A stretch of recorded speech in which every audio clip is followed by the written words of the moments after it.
that's what I believe. See, his sunshine is all around us, and there are beautiful clouds where you are. That's how I know that these worries will not last. I can see you've been crying and staying wide awake, asking yourself why the journey is so tough. They say tough times never last, only tough people do. So don't stop believing, I know it's gonna be better. Say la, la, la, la, la, la, la, la, ba-dum, ba-dum, boom, la, la, la, la, la, la, la, la, ba-dum. Can't be loved by everybody, it's impossible, you know. And trust me, it's okay, so let the toxic people go. Your peace within is more priceless than a pearl. You got to be happy, cause life's just way too short. Don't stress the little things, they will only waste your time. Just take it easy, easy like a nursery rhyme. And I'm singing, I know it's gonna be okay. So I wanna see you smile today. Hey, you just gotta be happy, man. Good days, bad days, it's all part of life. But you must keep the groove on and enjoy every single day. I'm sure you've had some happy days before. So what makes you think you can't have more? Keep on fighting and you'll see. You will soon see rainbows. Hey, come on! La, la, la, la. La, la, la, la. Ba-dum, ba-dum, boom. La, la, la, la. La, la, la, la. Ba-dum, ba-dum, boom. La, la, la, la. La, la, la, la. Ba-dum, ba-dum, boom. La, la, la, la. La, la, la, la. Around the way. Beautiful clouds, where you are, where you are. There are beautiful clouds, where you are, where you are. Oh, oh.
Well, the American authorities are handling the process, and they are handling it in accordance with American law. So far, I don't find anything wrong with what has, taken place. As you rightly pointed out, I monitored the hearing yesterday, and I have had reports from the United States regarding what has happened and what may happen, but these are confidential discussions, and I'm not supposed to talk to the media about what they have briefed me on. No, the Justice Department is working on the extradition request. Now, you have to understand that what is happening now is in relation to immigration immigration law violations. All right, that is separate and distinct from the extradition request. And so if it was put in before the the immigration judge that there's an extradition request, he wants a formal, filing before him. So the Justice Department would have to do that before a decision is taken. When will that happen based on your contact? No, I don't control what happens with the Justice Department in the U.S. So, but are you hopeful that this will go through? I am very hopeful, extremely hopeful. Thank you. No, and yempo, the party could say anything, but the fact of the matter is, Ghanaians were made to understand, say, Dr. Bawumia has been blocked to help Nana-Addo to make sure the economy thrives. Until when it came to the economy, Obienu said Dr. Bawumia was number one, and that was the reason why he was brought to assist Nana-Addo. And this, we are making Nana-Addo na ekai. And if it happened that way, na under his watch in economy, no, eko said the Misikano no, Emma ebeye paradox bi. Nipa ya say what being economy nipa, and now no buying any time. And economy no akudum pempenso a feel be a one invest a bond near the idea. So it became a better. So economy no more or no as a person and no at that time. But what can I say? And that is why Nkofu Bebefi say probably he didn't do well. But once the majority decided that he was the one to go, then I think he was. Would you support the cause, Musamfani Kobi? Well, for now, I will not say it. Why I'm saying that I will not. I think about me, I bonus say. Bawumia ye nyina ye na ye. Bawumia ye nyina ye kamfo no. Adekye a yesi asesa yasem. Ye did sa enye ne ye de ye Bawumia ne ye de ye wa enye ode. Na ade a ompese ye de ye onua no. O ye de ye ono emfa nye onua. Na me de Kentutu ya me yene se me maya fi ya mekiti na me de koka so adwum me se meton maya fi se fe de ti me ka se fe ase me moa ti me se monto maya fi ma me odigu ho ebe fataw ana oyire de gu ne ho a ebe fatan quality ebe che nipa na se o Mame nkodwen ho kakra afa die okoba ya osi o anti ade a na enu awoton fabra me hwese ne de meto ana na mekoya mesiu ne ameka na enu an nyina na meboa na mede foforo bi ena eba se nipa no beji wedi ana se nipa no beji wedi ana tasem na enu an no Nemo ka okasa no ena me sense subio. Me se ade na efe ebe fata ododo. Kobeden. Kasofo. Ye utu senyais. Yese obanyansafo. Yen kana sem. Obanyansafo ebune be yen kana sem. You said that the NPP is a fake party and everybody was angry. But you have clarified that you didn't mean the whole party, you meant the leadership of the party. Yes, Paul. When I said that, the people really knew exactly what I was saying. But they wanted to recruit others so that they can get a big army to fight me. That is why they say, Frimpong Boateng said the whole party. I will not say the whole party is that. I'm a member of the party. But we have a bunch of people who led us to a disgraceful defeat. Did you vote, just to come in? Did you vote 24 December, 7 December 2024? Did you vote? No. You didn't vote? I didn't vote. Whoa. And I said it. You didn't vote for Dr. Bawumia? No. Your party's presidential candidate, your vice president, you sat in cabinet with him. Because I didn't like the way he was elected. Did you tell him that you didn't vote for him? Who? Dr. Bawumia.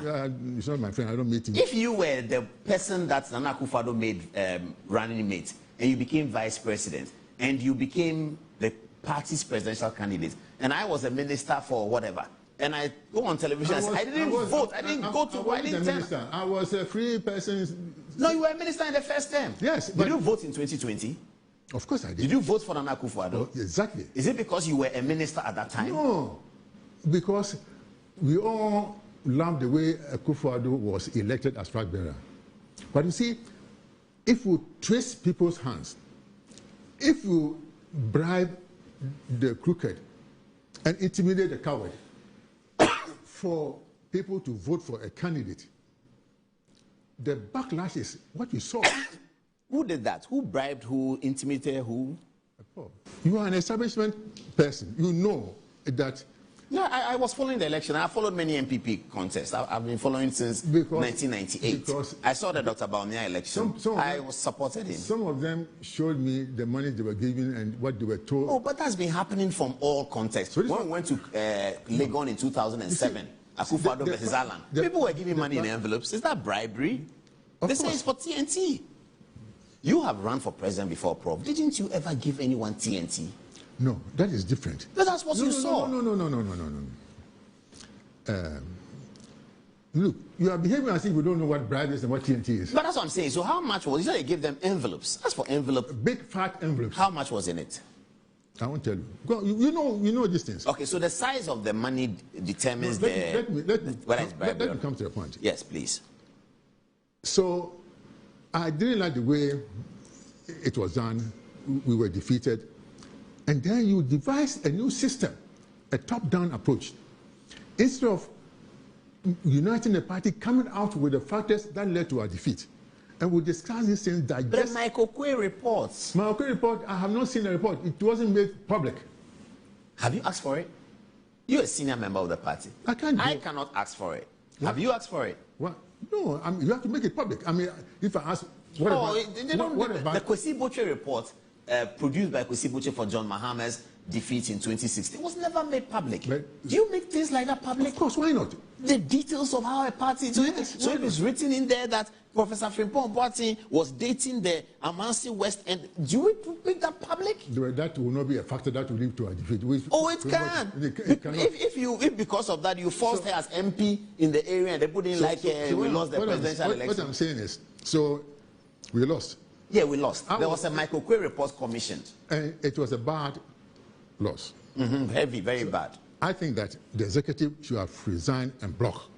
Some people said that. And then appoint maybe a new chairman, internal executive. Whatever. Interim, and then so on. But you see, these people who are there have organized this top-down system so that they will let a candidate of their choice who led them to the defeat so that when he wins, they will have a good chance of maintaining their positions or even bigger ones. And this is what I don't like. And so those who are organizing this thing, they are the fake faction of the great New Patriotic Party, as you said. Okay, and so what you don't like is that the national executive that took us to the defeat have not resigned. That's been the point. Yes, and and they are now sort of orchestrating quickly the flag bearership. Exactly. So it comes to their side. Exactly, and so 3 years before the election, this is how we behave. And I think I told you yesterday, I didn't know that Chairman Bute was in the group. I didn't know he was the first vice when the team was there. Yeah, he's a great guy, you know. He's not well, though. Yeah, but you see, because I met him the first time 22 years ago. So he's not part of the fake then? No. So you take Chairman Bute out, the rest of them, the rest of the executive fake? Whatever, maybe some of them are not fake, but some of them are. So who is the one that you are pointing to as the fake? See, when it seems like it's a one individual. Not one, there are several of them. Okay, but Chairman Bute out. Yes. Conveniently out. Conveniently out. Okay.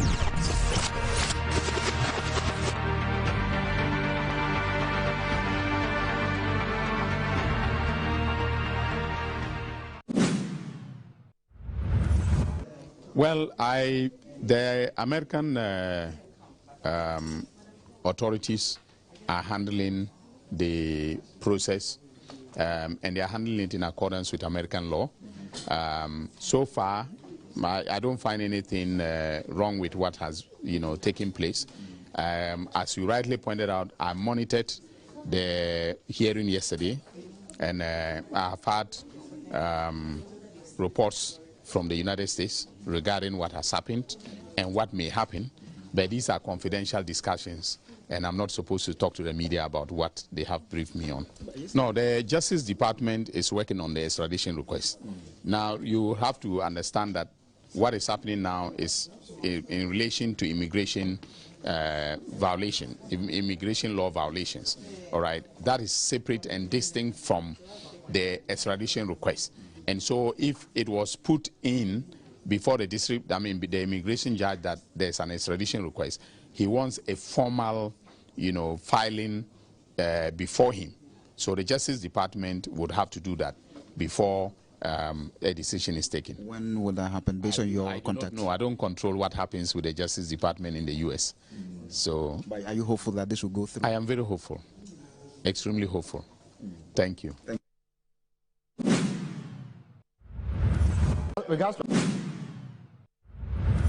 Well, the American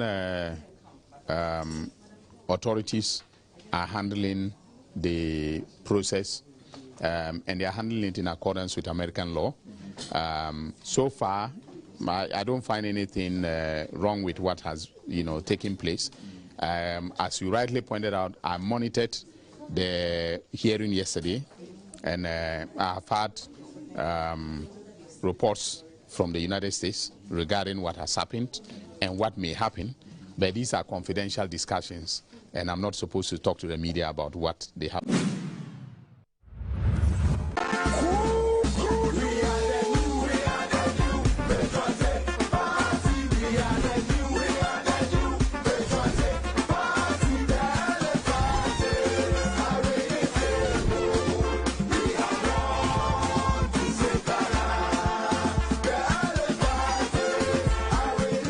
I've never seen a liar like our former flag bearer on earth. He's a liar.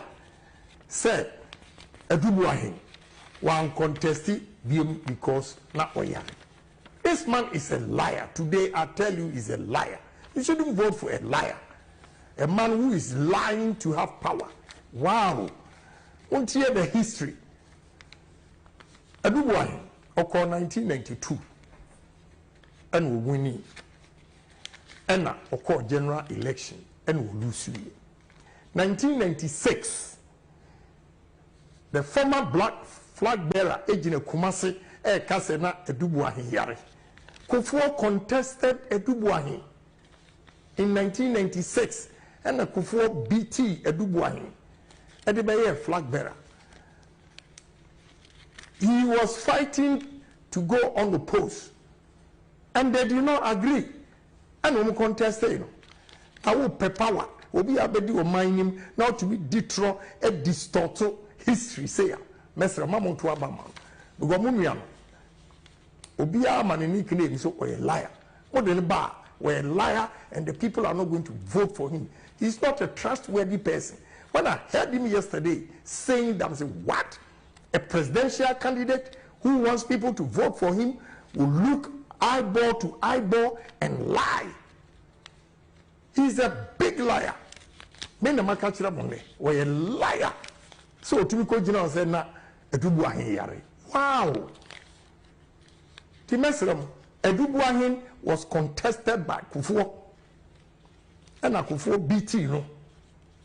Edibeye, Munko checking history. In the mama omumetutu nyoma second chance. Many are told me, I am more popular than him in this country. I'm telling you today, me am more popular than him. Who knows him? The only people, those who know him as a liar.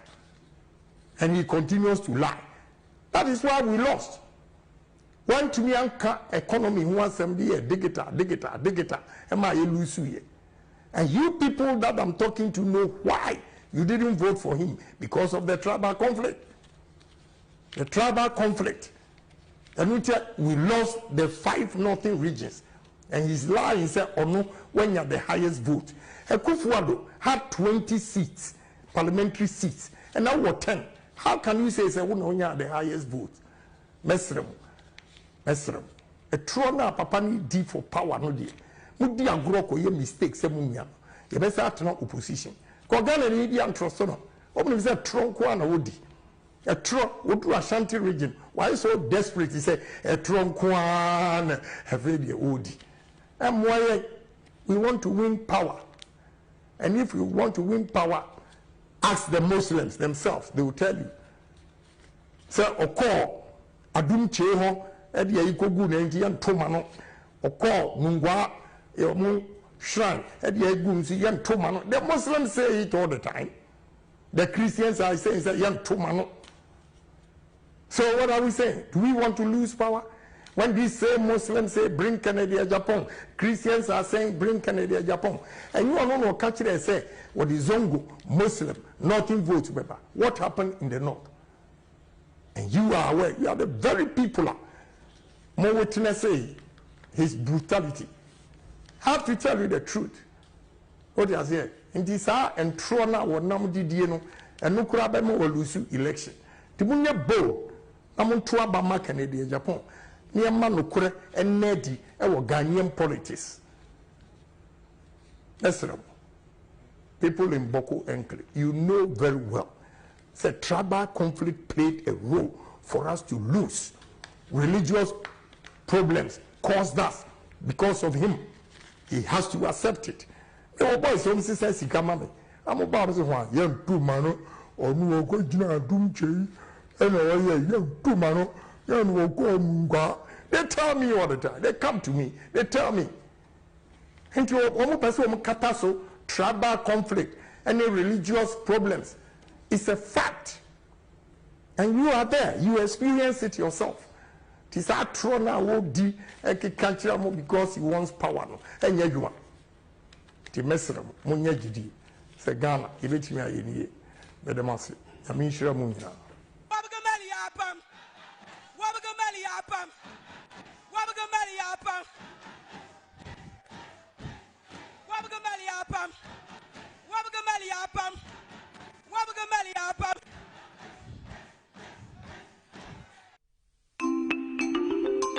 In the great story of the New Patriotic Party, there are moments when loyalty is not spoken, it is crowned.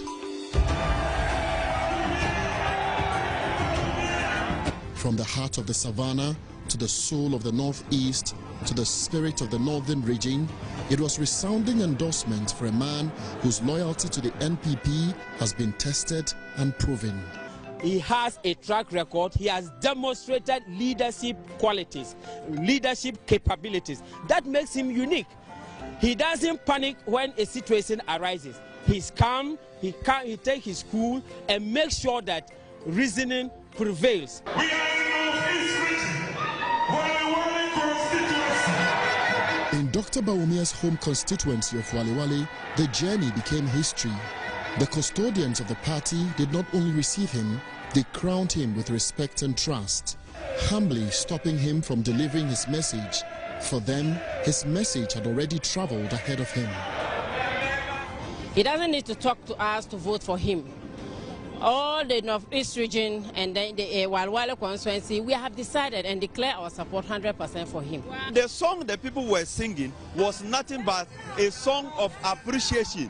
Don't tell us what we should do. We know what we have to do.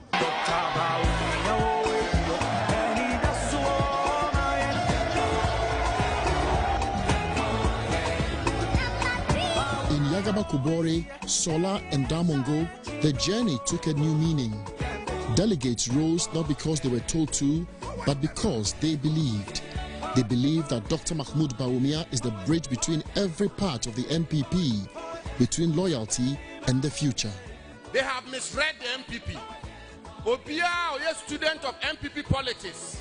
Now I study NPP politics. NPP is a national political party. Let that get straight into their head.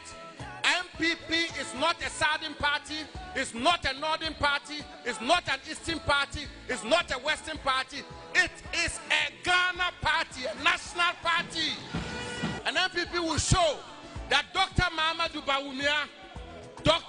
Bawumia, it doesn't matter his roots, it doesn't matter who was his father, it doesn't matter where he's born, it doesn't matter which God he worships, because he's competent and because a man of integrity, because he's served, because he's humble, because he can unite, because he's formidable, because he can take the fight to the NDC, because he doesn't discriminate, and because he doesn't insult, and because he can be above all a good president for Ghana.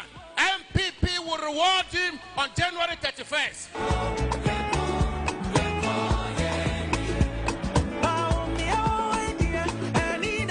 In all 18 constituencies in the northern region, from Pandai to Tamale Central, from Gusheu to Karaga, and from Tolong to Yendi and Bimbila, Dr. Mahmoud Bawumia's name represents hope. Hope that it is possible to rise and lead the new patriotic party, irrespective of religion, tribe, or language. There is a sense of pride and a sense of recognition that this is a man we want to vote for.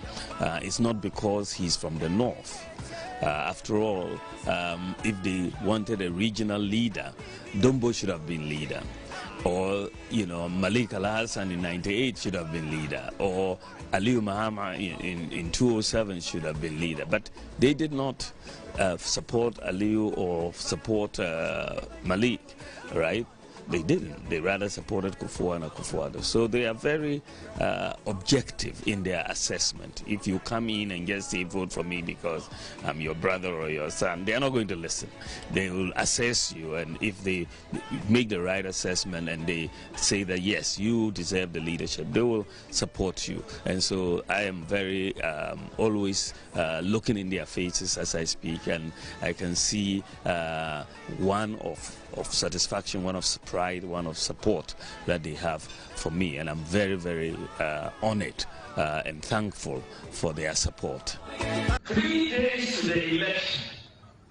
3 days to the election. Yet to petrol. Yet to petrol. Nancy, a few days ago, na yeti anomabi ebe kanchire say 2 weeks here, I say ye co election. Omodi strategy be eba. Omoni yan cron for ye be. Omosi omobe didi matemsa. Omobe chan troegu so 2 weeks na watch me new ebe. Into munya munya alert. Mobetin sembebri. Enya no kre. Omopese omosusa mwajin. Omobe didi matemsa. Mamumfi omo. Mongo na mongo to abano emami. Enya sa mongo. Mongo to abano emami.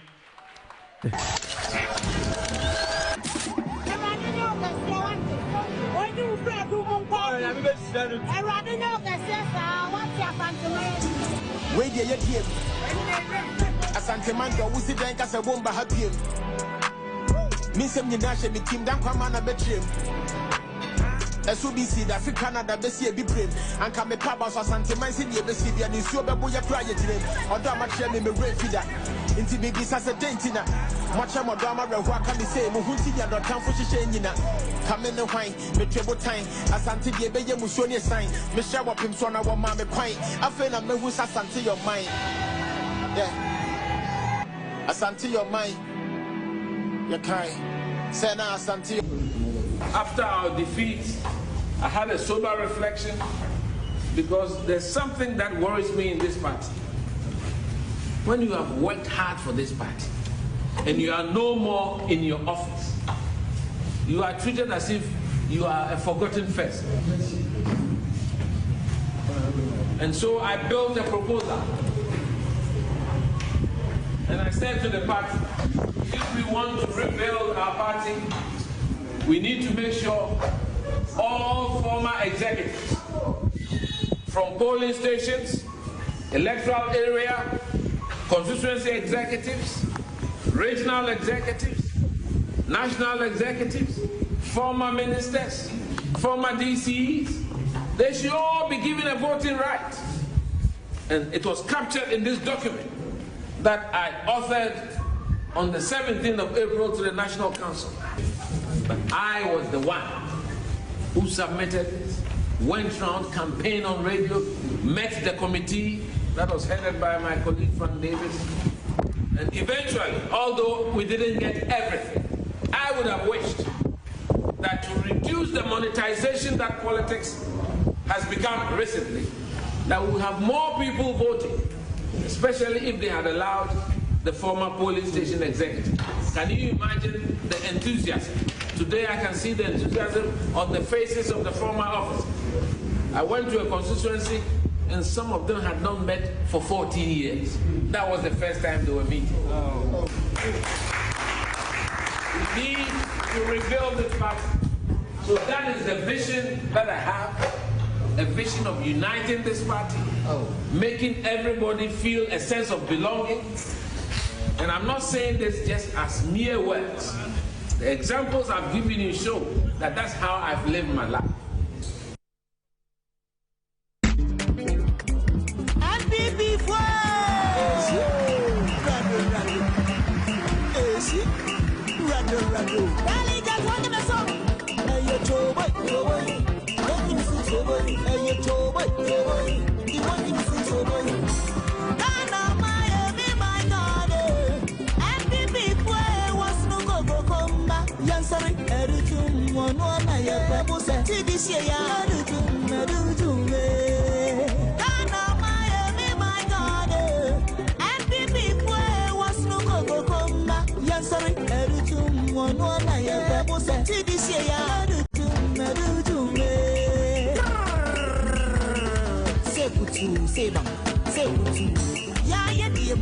The people's choice, United Man.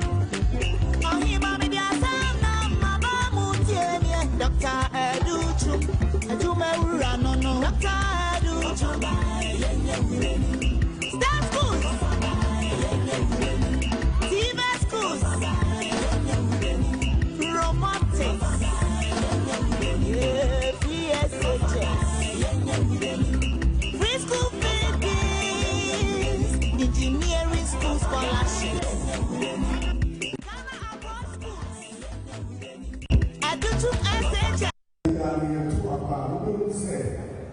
Presidential candidate name Abano was so kakra essay parliamentary candidates. Or parliamentary candidates who have the local problems of mobility was of the vote to local. At just 2024, over 75% of constituencies in Ghana, yet to parliamentary candidates, all money as seen the presidential candidate. It is either before there was something of Fatwa, no travel, and we were before money majority of parliament. Now, yet to some who are NPC would be as a MP. And my majority of parliament. The NPC for prayer, John Mahama, take it.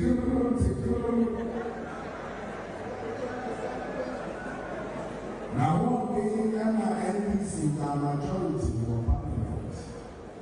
Yeah, parliamentary candidates in our Ghana, over 75% a year, as a presidential candidate. Maybe I have some new Kasa, or constituency.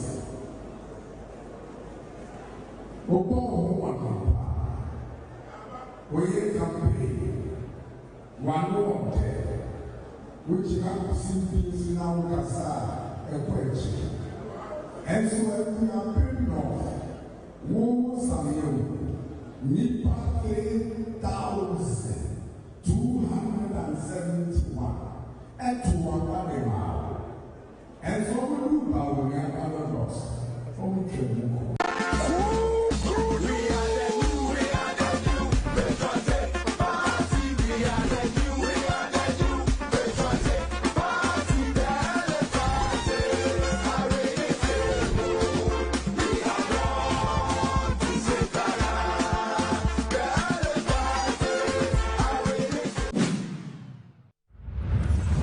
Government is broke, government is broke. The people are spending billions to go inside the government that is broke. Have you ever seen a minister who resigned because government is broke before? Government has no money. Have you ever seen a governor who said, ladies and gentlemen, when I was elected, I thought the government had money. Now I discover government has no money, I resign. Have you ever seen it? Government has no money, but they are bringing money out at election time. Where is that money coming from? So they are lying. What is happening is that there are two types of wicked people in government. Type 1, they eat current money. Any money they find in government, they will eat it. They are wicked about that one. There is type 2. Type 2, they eat current money and future money. They will say, my term will end next year. When I leave, how will I eat money? Let me borrow money now and borrow money of the future and eat it now.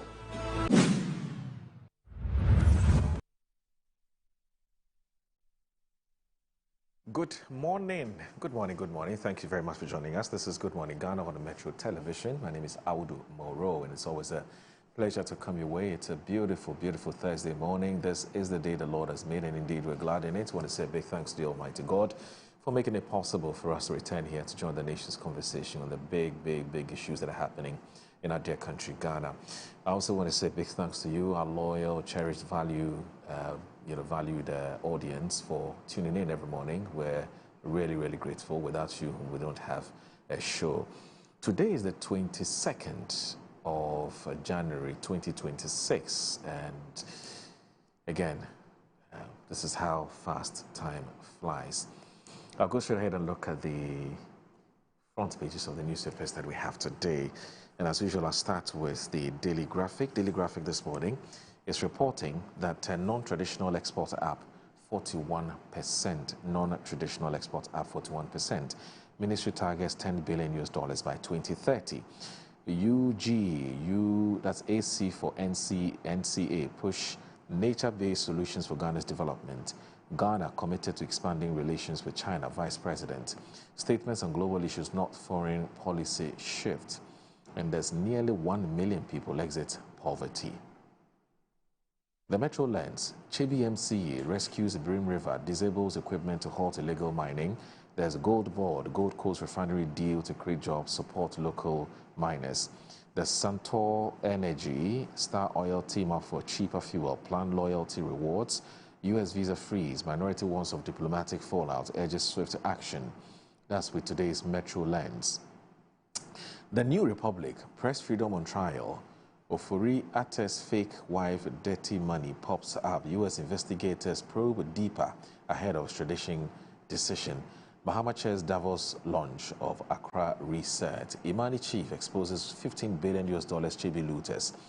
There's prophecies for higher scheme. Bawumia and boy blows cover on how party packaged poll data for men of God. Crisis at GTEC. That's also in the front page of today's New Republic. Let's now look at what's on the Ghanaian Times today. Ghanaian Times this morning says government assesses 5 defunct SOEs for revamping under Rapid Industrialization for Jobs Initiative. Trade Minister. Use of 20 Peswa coin declines in Accra. Multi-dimensional poverty falls to 21.9%, but regional disparities persist. 15 trotro drivers arrested at Awoshi over alleged overcharging. That's for the Ghanaian Times. The Daily Guide says the Ninoy U.S. arrest divorce threat triggered brutal stabbing. Uncle. Oforiatta U.S. case, the judge demands extradition papers. Court denies Abutrika bail. JHS student kills colleague over boyfriend. And NPP delegate wants disruption plot probed. The Insight.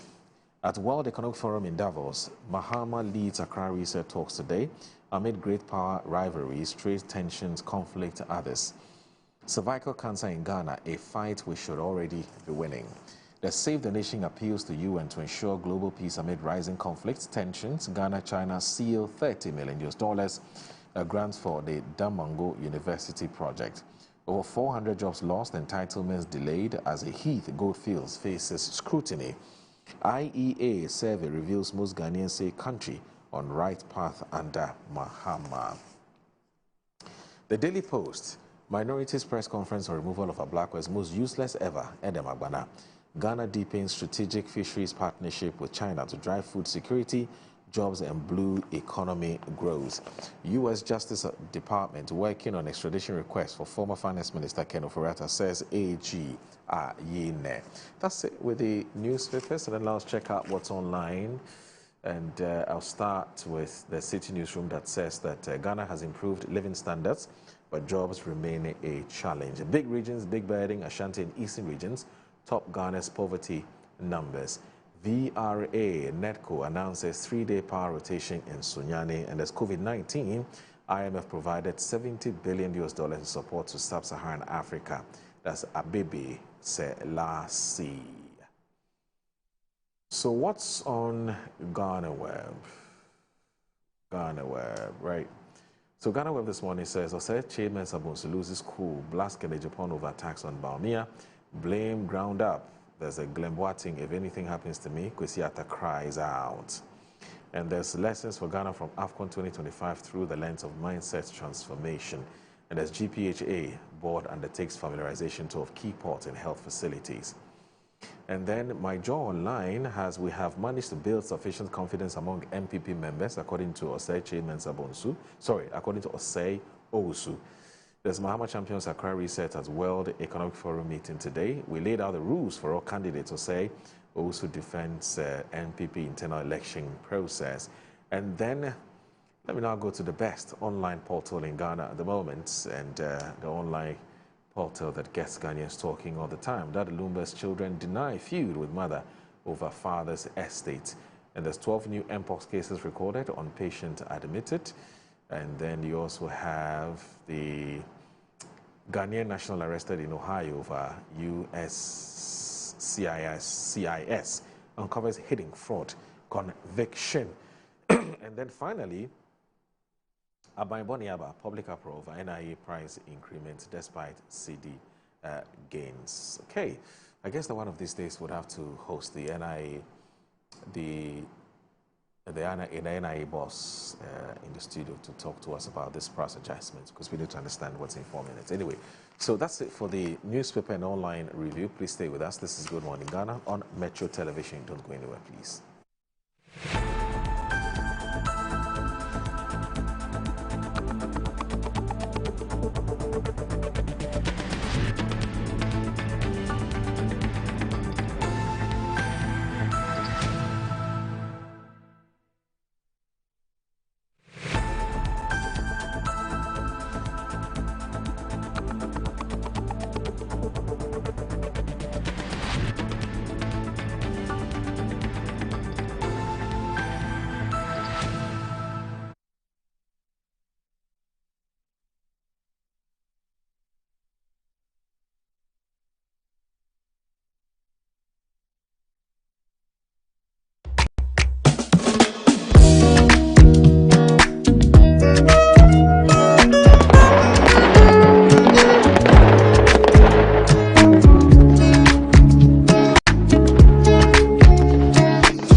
Sometimes the unexpected happens and the hero falls down in his own story. But he needs not stay down for long. Cosmopolitan Health Insurance is your trusted health partner. Whether an individual building a business, with Cosmopolitan Health Insurance, your medical care is our concern. For the best health insurance solutions for corporate institutions, groups and associations, families and individuals, choose Cosmopolitan Health Insurance from our over 700 accredited health service providers nationwide. Call us on 0302 540 668 or 0501 678 547 for all your health insurance solutions. Cosmopolitan Health Insurance, your medical care is our concern. Chia winning Nara, we ding edge of baby dapa. Media dear strong crane bremo. Now the 20 animal would be on the edge, Japana med bremo. And no any summer spices. Summer spices in here. Every wild woman breo. Various flavors. Ubenya a yako. Ubenya nemchi. You do good jollof woman and we get there. Ubenya you do good quam. You do good for you. Hot nako pibito. Na Emma with piano. And yet day. When you mean ya, young con your go put in for eka. Download your communication to enjoy Uduba, that Samu spices. One in the essence, don't time.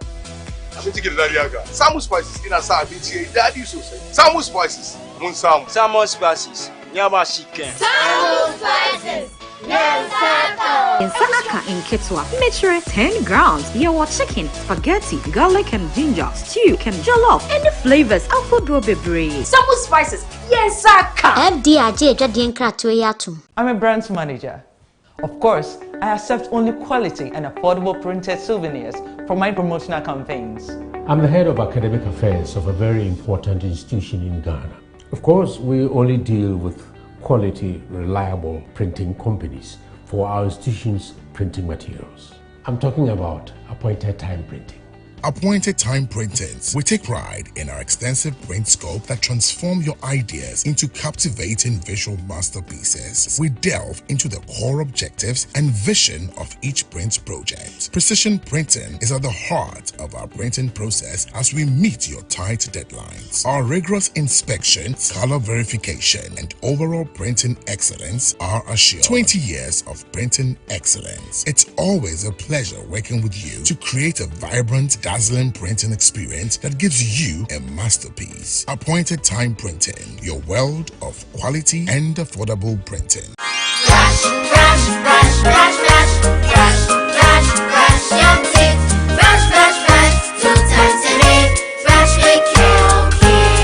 Hello, my friends. My name is Calkit Toothpaste. Wow. I was made to be gentle on your gum but protected. I will protect your teeth from cavity, make your teeth whiter, stronger, keep your mouth fresh all day. And best of all, I'm strawberry flavored. So put on a smile and try me. That's amazing. Just try me. That's my job. If you say so, jump on my brush. Makes your teeth stronger, chicky whiter, chicky stronger. Yay! You did it! I'm glad you like your new toothpaste. Don't forget to brush both day and night. Calkits, happy smile.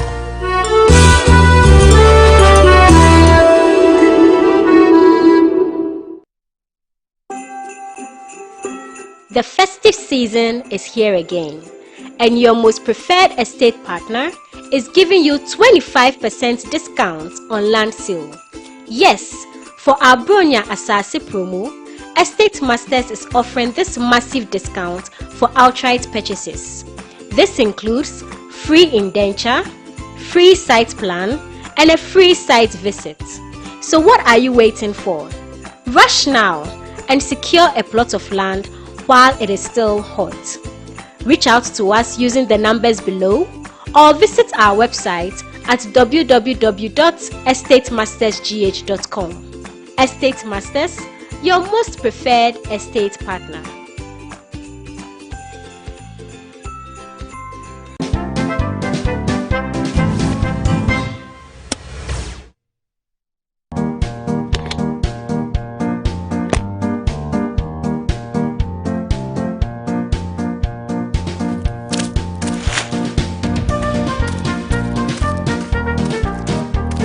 Good morning, Mr. Ding. Good morning, Ejako. And why do you keep staring at my rubbish container? I'm surprised you're still using a bin without a cover. You know it can cause a mess. My bin is just fine. Look, there is no leakage, still solid and robust. If you will excuse me, I have work to do. Yo.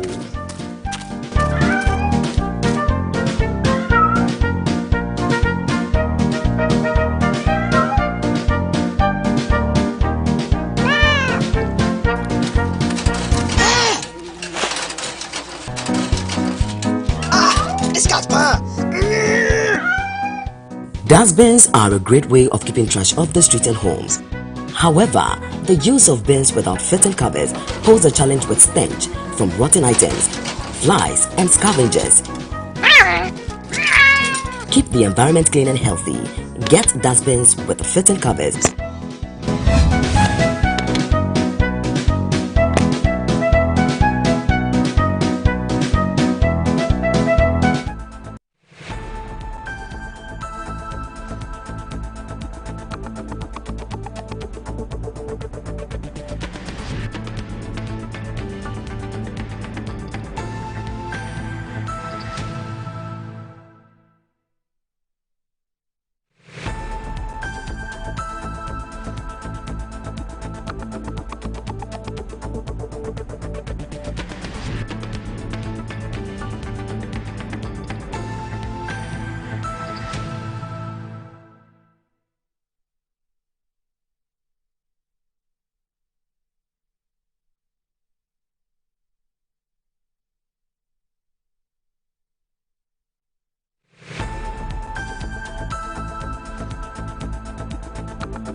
Yamai Yampai Bopa. Maybe they said a mecano. We were GDA when Yamimo.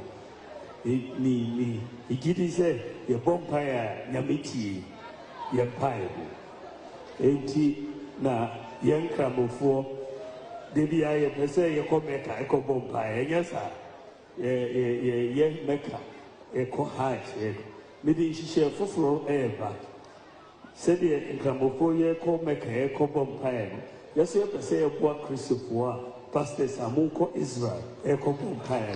Yes, you have to say a boy Namutimiko Israel, Echo Bompire, Emma Yamai. Yamai Yampire Bopa. Maybe they said a mecano. We were GDA when Yamimo. He did say, your bompire Yamiti, Yampire. 80 na Yankamo for Debbie, I say, you come Mecca, Echo Bompire, yes, sir. Ye Mecca, Echo High, maybe she shall fulfill ever. Said the Incamopoia called Mecca, Echo Bompire. Yes, you have to say a boy Christopher, Pastor Samuko Israel, Echo Bompire. Yes, you have to say a boy Namutimiko Israel, Echo Bompire, Emma Yamai. Do you have a vote on the president? You should. Former minister, you should. You have a vote? Have you registered your vote? I don't know. I should vote. I should vote in the headquarters, isn't it? No, the headquarters voting, they stop. Your constituency, which is where? My constituency. But you can do Kole. So you have not told the national headquarters that you want to vote. You've not told the elections committee that you want to vote. As a former minister, you are entitled, but you have to go and register it. They should have told me instead of announced it. Instead of saying we are going to sack Mpobwatin from the. Yeah, they said they want to sack you. Let them go ahead. They have invited you for a meeting. No. They haven't? No. They will go before me. Go where? They will sack themselves. Which people? Those people who are clamoring for my dismissal. You are referring to Justin Kodia, my good friend. Is he a good friend? Oh, he's a nice guy. I mean, I'm told that when we started Constitutional Rule in 1992, he was 8 years old. Is that true? It may be, but what's the point? The point is that you don't write a letter sacking somebody less than 6 hours after the close of a program that he said that. I had a program with Bernard Ablé. It ended at 10 something, and by 5 o'clock the statement was out. 5 a.m. Yes. 6 o'clock it was. People were showing them to me, sending it to me. That's very shishiship. That's what I'm saying. So you were offended by that. I'm sorry. Oh. It's part of it. Even Jesus was insulted. Oh, I mean, I'm sorry because I mean, Kodia must have been doing his work as general secretary, but looking at you, 76-year-old Professor Frimpong Boateng, you shouldn't be receiving a letter from the MPP at 6 o'clock in the morning. This is what I'm saying. I mean, I'm really sorry about that. This is what I'm saying, that it's not about the age. When Damboche was general secretary, he was probably much younger. Yeah, he was very young. Yeah, but he conducted himself well. The young people respected him, old ones respected him. This is what we want. We're not talking about age. Even John Bodu, when he was general secretary, he was young. He was very young. It's my nephew. Oh, I see. The mother was a nurse in Kolebu, so John Bodu is a Kolebu boy. He's a nice guy. I see. I'm really sorry about that. I'm sure many people have felt the same. I mean, you don't wake Frimpong Boateng up at 6 o'clock and say MPP I'm nothing against Dr. Bawumia as a person. What I'm saying that if you want a pathway to rebuilding the party, dump him. Don't elect him. And if you don't elect him... Dump is a strong word, though. But don't elect him is better. I prefer that. As far as I'm saying, the same thing. Okay. And then these guys in the party headquarters and their backers in the background, they all disappear. And then you have a good chance of electing good people to... Do you think with that the MPP can win 2028? Yes. The next election? Yes. Are you sure? Yes. If there are the changes you are looking for. That you get a good people to manage the party, and so not this. See, this people cannot continue. I mean, you have to understand it. These guys cannot continue. You seem to think it's an urgent matter. Very urgent. They should have resigned, last year. So your concern is about the national executive? National executive, and those who support them, because some people put them there. Some rich people put them there. I don't know whether they are rich or influential, whatever. Maybe you're among them. No, I'm not that influential. Okay, all right. So.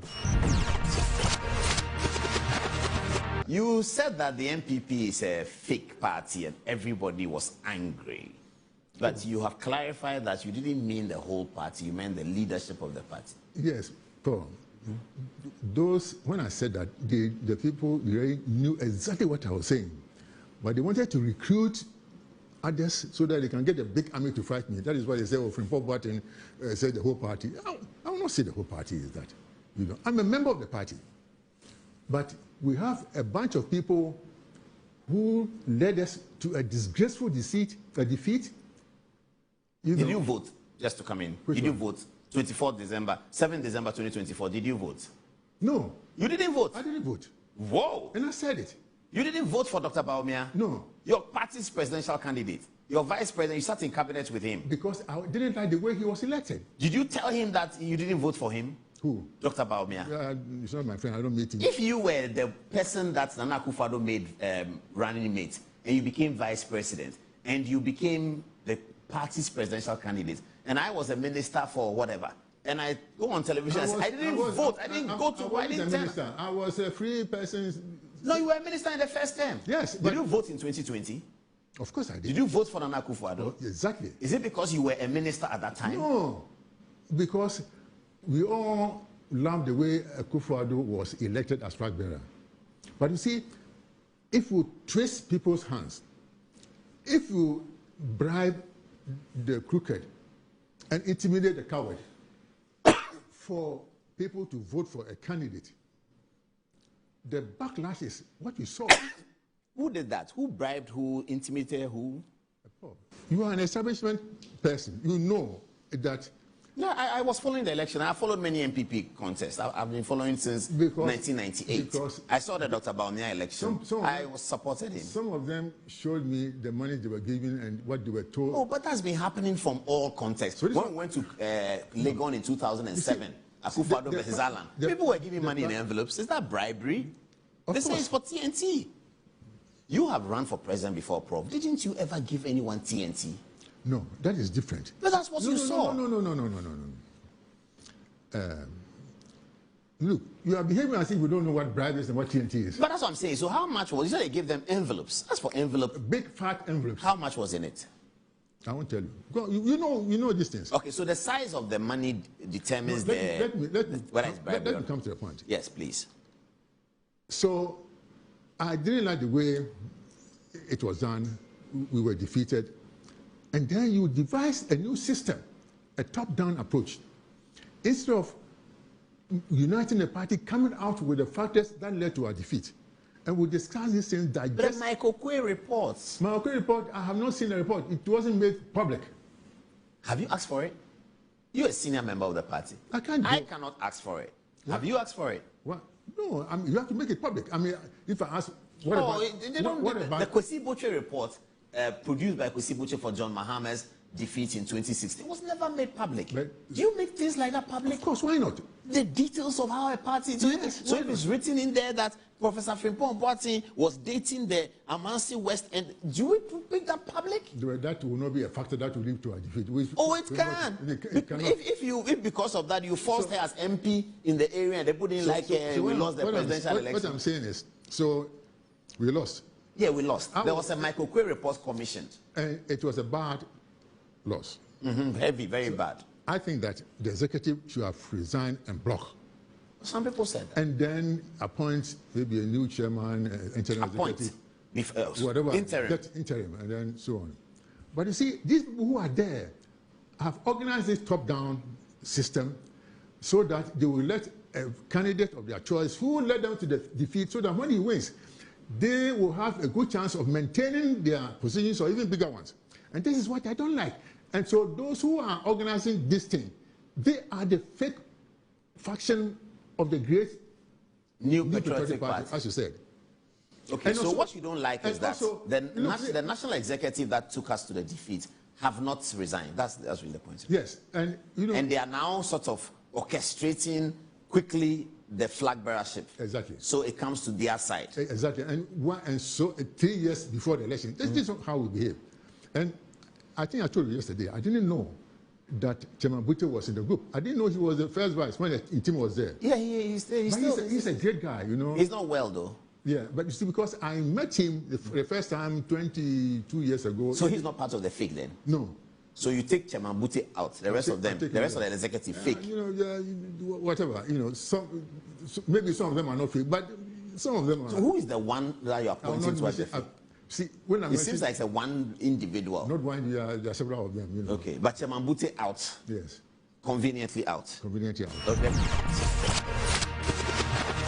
You said that the MPP is a fake party and everybody was angry. But you have clarified that you didn't mean the whole party, you meant the leadership of the party. Yes, Paul. When I said that, the people really knew exactly what I was saying. But they wanted to recruit others so that they can get a big army to fight me. That is why they say, Frimpong Boateng said the whole party. I will not say the whole party is that.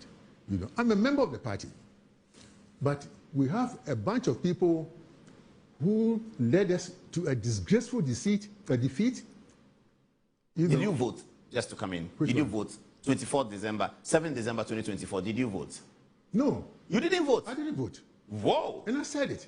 You didn't vote for Dr. Bawumia? No. Your party's presidential candidate, your vice president, you sat in cabinet with him. Because I didn't like the way he was elected. Did you tell him that you didn't vote for him? Who? Dr. Bawumia. He's not my friend, I don't meet him. If you were the person that Nana Akufo-Addo made running mate, and you became vice president, and you became the party's presidential candidate, and I was a minister for whatever, and I go on television and say, I didn't vote, I didn't go to, I didn't tell. I was a free person. No, you were a minister in the first term. Yes. Did you vote in 2020?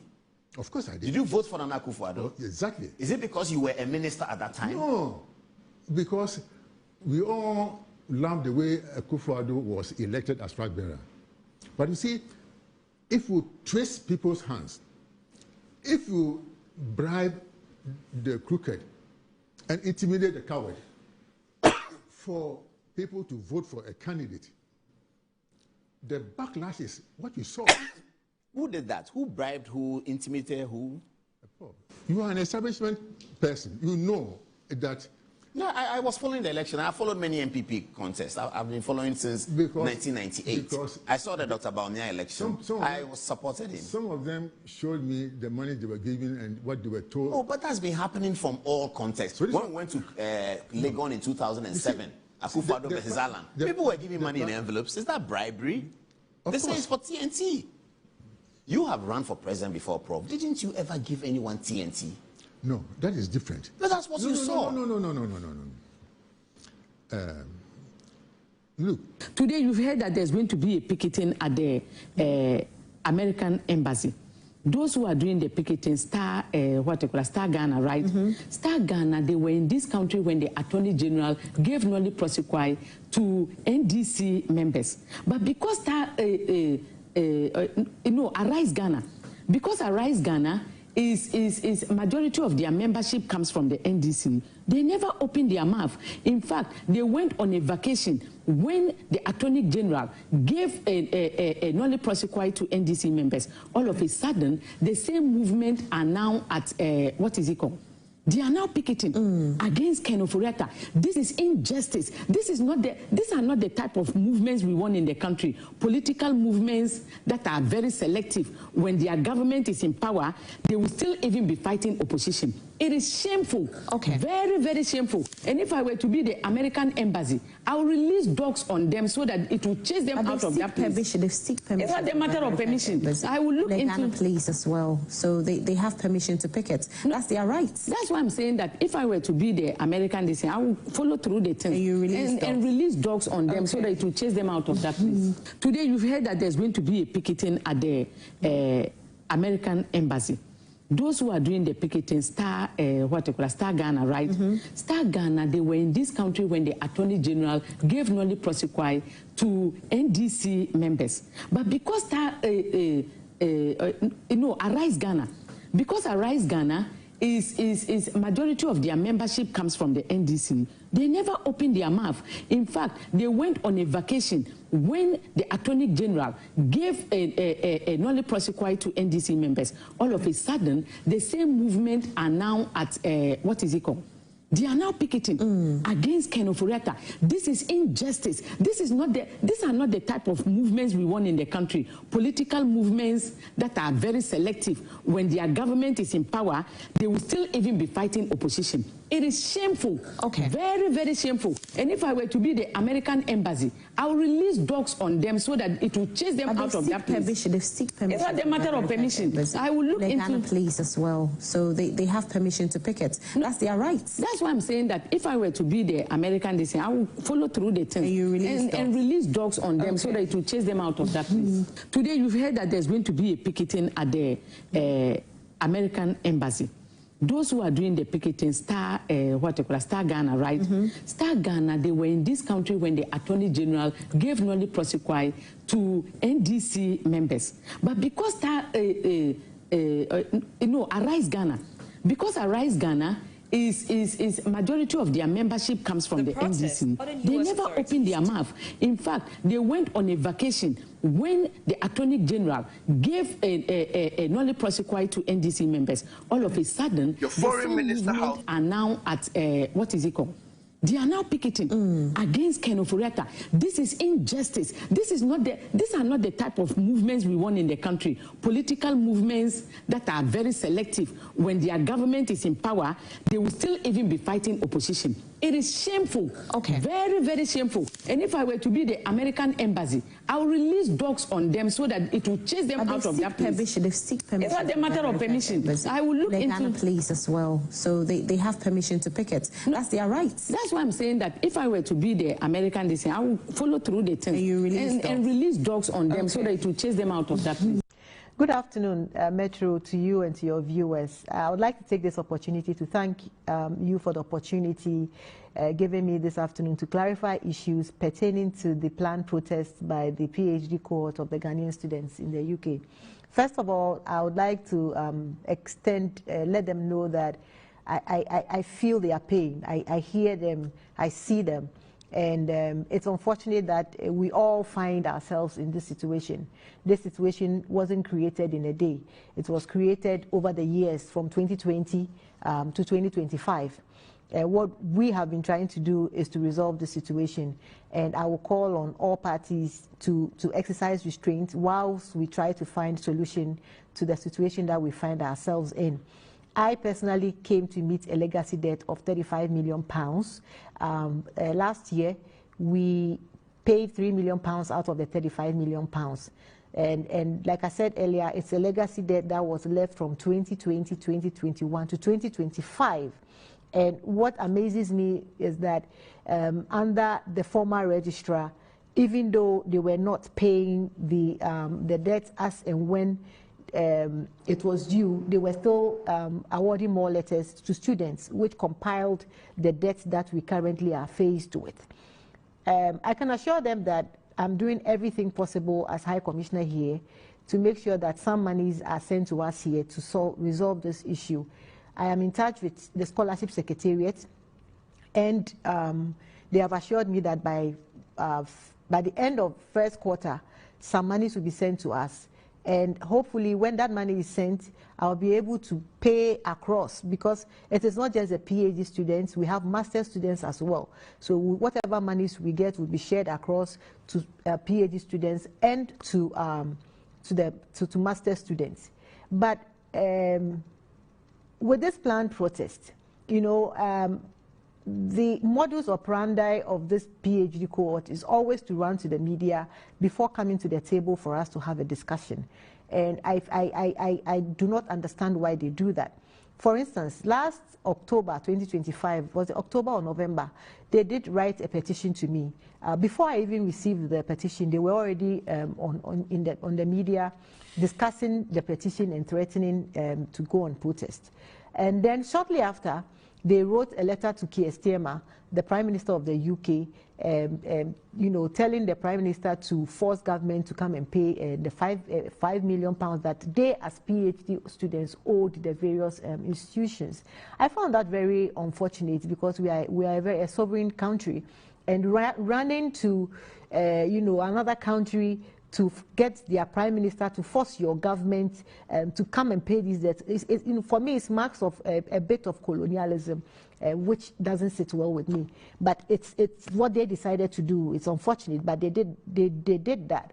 And what I would say is that for now, you think that you are embarrassing, you know, government by writing these letters to prominent people in the UK and putting it out in the media instead of coming to the table for us to discuss. But what they are doing really is, you know, blocking the chances of future potential students that would be coming, because we have been unable to bring in new students 2025 and 2026. But in future, if we are able to settle this debt, you know, we'll be bringing in new students, by which time these group who are writing all sorts of letters to high officers in the UK would have blocked the chances of potential future students. So my advice to them is that they should exercise caution when they are dealing with these things, because you don't want to enjoy the opportunity and block it for, you know, future generation who would also come through the same path.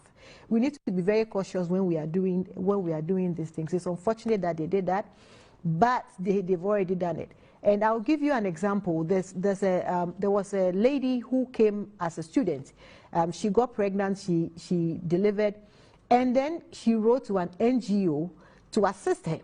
So what the NGO did was rather to write to the Secretary of Education of the UK and you know, to tell the secretary not to allow Ghanaian students into the UK to come and study. You know, we need to be very careful when we are doing these things and writing letters to officers here, because whether we like it or not, we think we are going to plead with them, but we are leaving a bad impression about ourselves. So I would plead with them. Instead of writing these letters, they should come here and let us talk. I am willing, my doors are open for negotiations. I'm already fighting on their behalf with Ministry of Education and the Scholarship Secretariat. So we are their first point of call. But that being said, when they are ready, they can come in and have that discussion. If they also want to exercise their right of protest, when they come, we will receive them. Thank you. Your foreign minister have outlived his usefulness. He has demonstrated beyond reasonable doubt that he lacks the temperament to manage complex bilateral relations. He has shown that he values applause over achievement, rhetorics over results, and most damningly, his pattern of reckless diplomacy has made Ghana less safe, less respected, and more vulnerable on the international stage. The minority therefore calls on you, Your Excellency, to remove Samuel Okudzeto Ablakwa from the foreign minister's portfolio immediately and appoint in place a competent diplomat, a proven experience, a steady judgment, and a genuine commitment to a genuine person of commitment to Ghana's long-term standing interest over personal political theater. Furthermore, we call on civil society organizations, professional associations, diaspora groups, and all patriotic Ghanaians to add their voice to this demand. This is not partisan matters.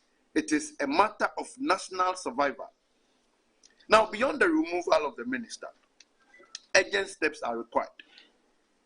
So, firing the minister, while it's necessary, is insufficient move by President Mahama. Must act decisively on multiple fronts. First, he must deploy a presidential special envoy to Washington immediately. This cannot wait for normal channels.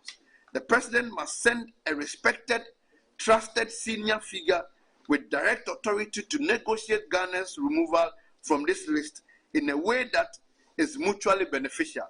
Second, we must establish a technical task force linking our Ministry of Foreign Affairs to the Interior Ministry and to the Ministry of Justice to address American concern on deportation, cooperation, and documentation.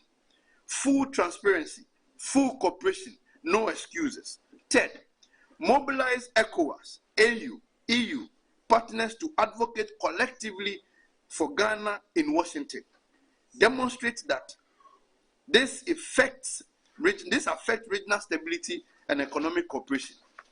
Fourth, engage U.S. Congress directly. The Congress.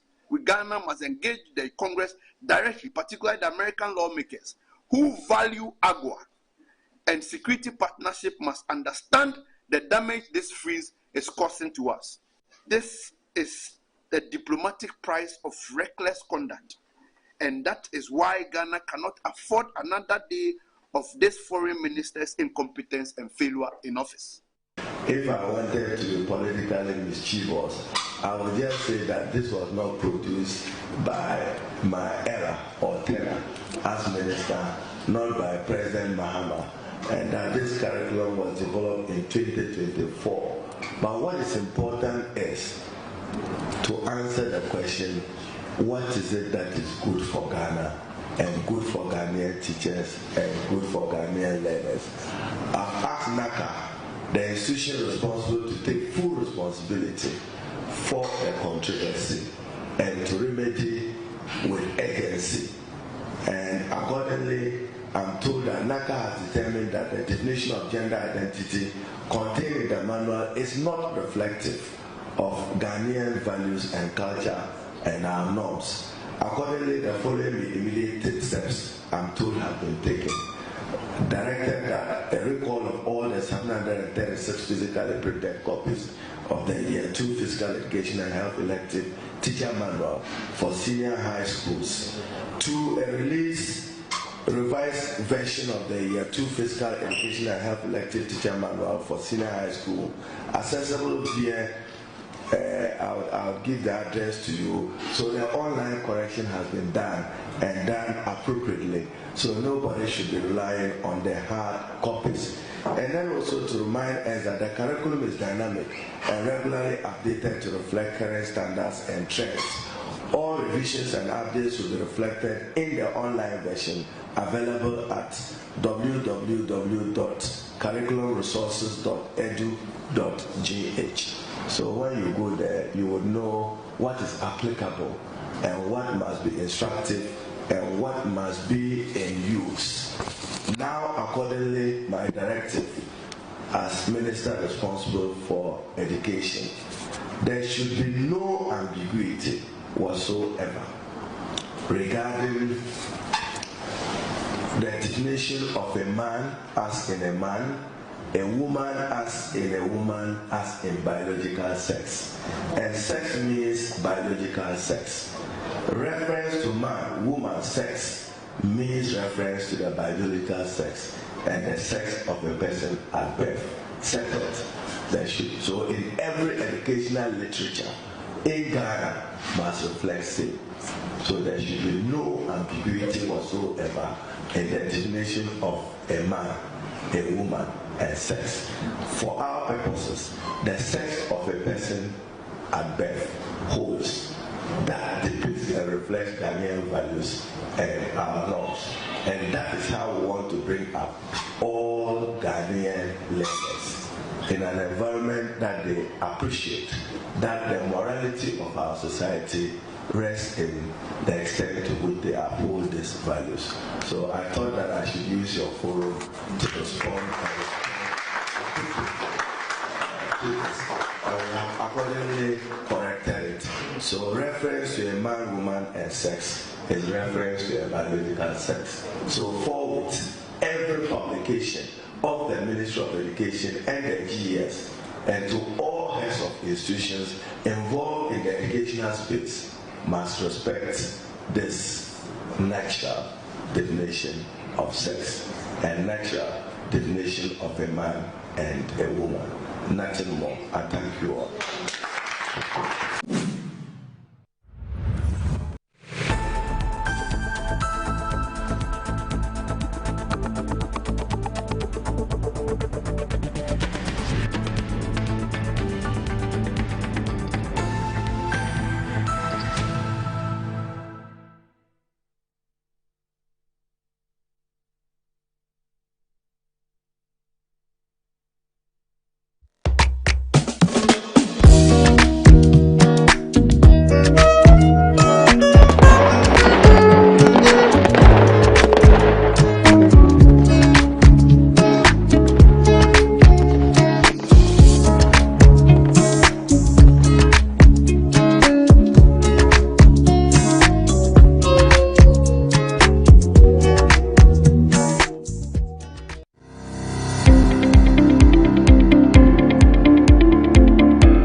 For a mama kwaba eba Children's Palace.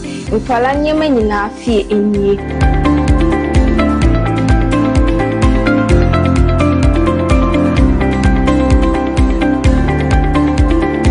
Yonkwala ntade mani mema nyina ntare nyina wase. Yonkwala shoes, yonkwala duane, yonkwala wipes, yonkwala diapers, yonkwala toys, baby coat. In fact, bibia opama omanyina obenye biwa ase.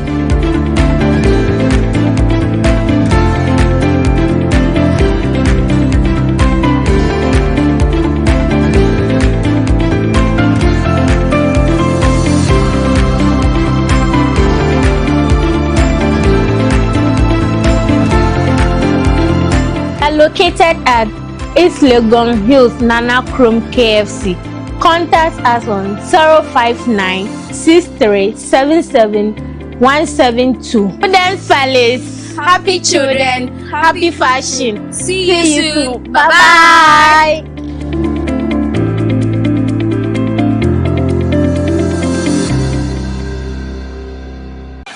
Are you a headmaster, headmistress, parent, teacher, or an educator looking for high-quality textbooks for preschool, primary, and junior high school students? Look no further than Advocate Publishing Company. Advocate Publishing Company is a leading publisher of educational materials in Ghana that publishes very engaging, interactive, and comprehensive textbooks that meet the needs of students, teachers, and parents.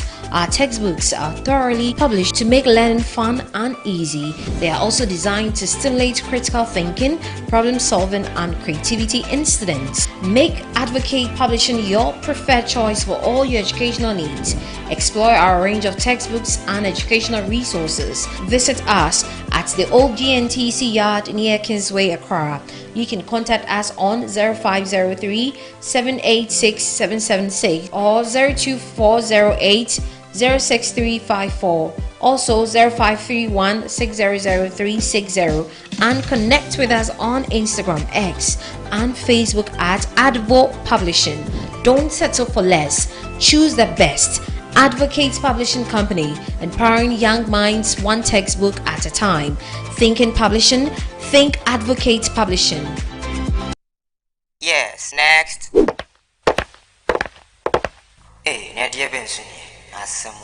Me didn't tum. Mr. Friendly Calico, just call me cockroach. Now, Mr. Friendly once now. Hey, that's you. Improve car. Yeah. Captain Mosquito, double the accent.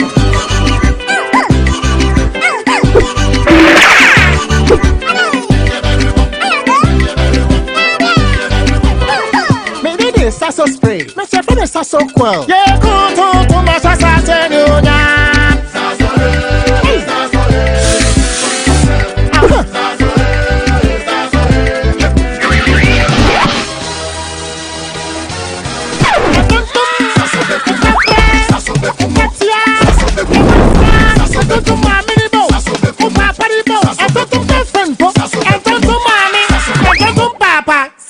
Come tum preko.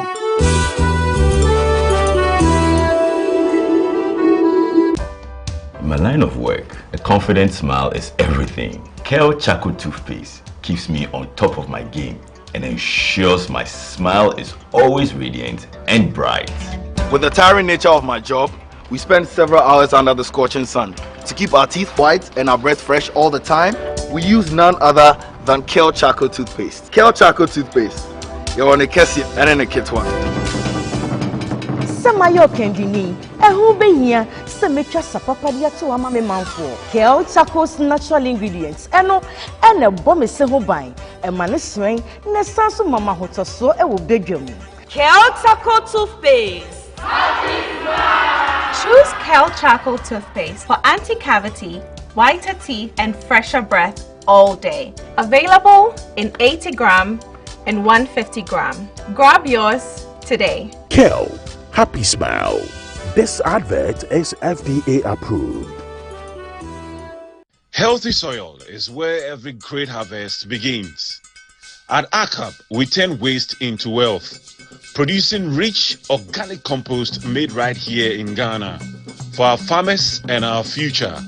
Whether you are planting small or big, ACAP compost improves your soil, boosts your yields, and saves you money. Even in your own home garden, give your soil life naturally. ACAP compost, from waste to wealth.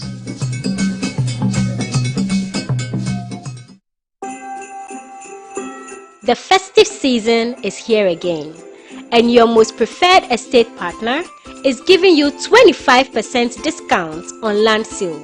Yes, for our Bronya Asase promo, Estate Masters is offering this massive discount for outright purchases.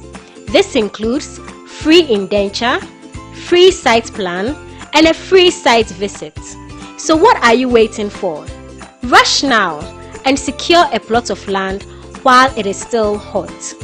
Reach out to us using the numbers below or visit our website at www.estatemastersgh.com. Estate Masters, your most preferred estate partner.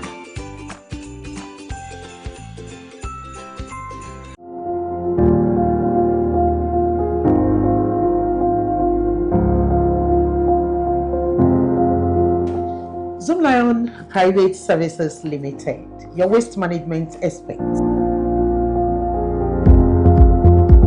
One of the most innovative aspects of our business is our commitment to adopting cutting-edge technologies and sustainable practices in the waste management industry. We have invested in modern waste collection trucks, digital payment systems. We have also implemented efficient waste segregation systems and also developed strategic partnerships with our various stakeholders in the waste management value chain. I can talk about our innovative approach that enables us to reduce waste disposal costs, also minimize our environmental impact, and provide our clients with seamless customer service experience.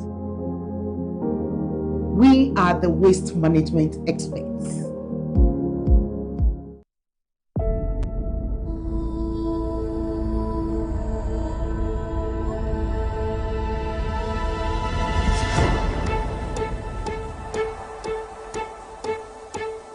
Then, I dare you to date Maud for free.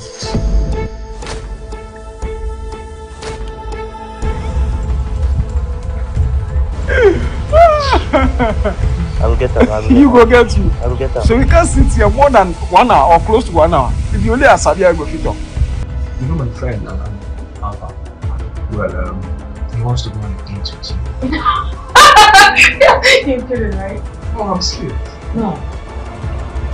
I'm not interested. Listen.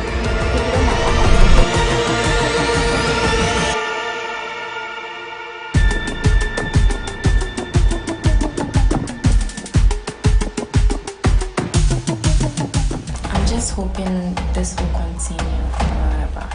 This is forever and ever.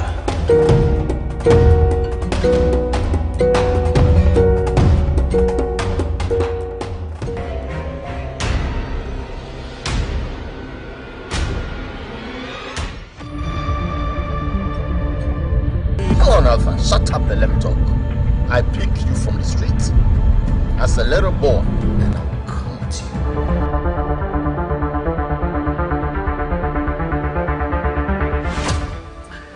Let me take you home and prepare something for you.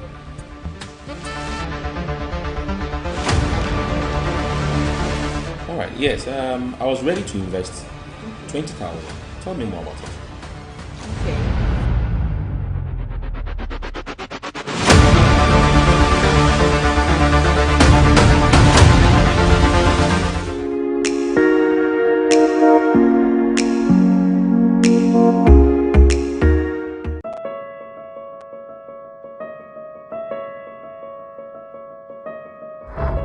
What at all does he see in her that he's not seeing in me? Look at me! Eugene and Anekia made their choice. You won't believe what Pam and Naneke have done to me. Abstain. Why abstain? I have been seeing through your shenanigans all night. I thought I told you that I didn't want to see that girl in this house again. I'm sorry, Cinnamon.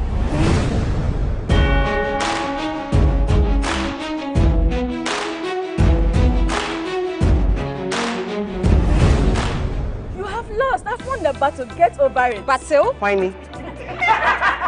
I like you very much. That's why I brought you this. Protect me? Yes, I'm ready to listen to you. Eugene Clark. That boy. That womanizer. You are old enough. I would like you to man up to choose among these two. Now, the baby is baby. So we are coming to come and see. Sometimes I just sit and then regret what really happened. Take care to prevent pregnancy.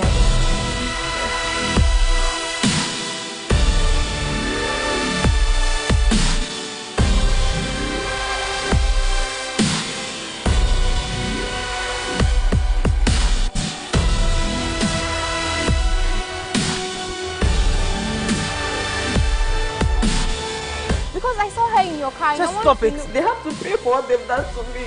Be ready for the storm coming up for you. The revenge is not necessary.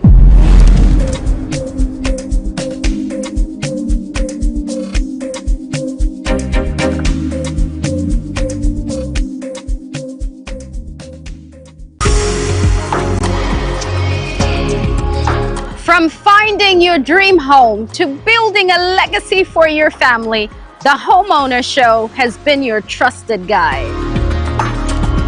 How sure are you what you are getting is the right land? And it has to do with searches, land commission, checking social planning authority, checking everything to make sure that what you are buying is not a problem or a challenge-prone transaction.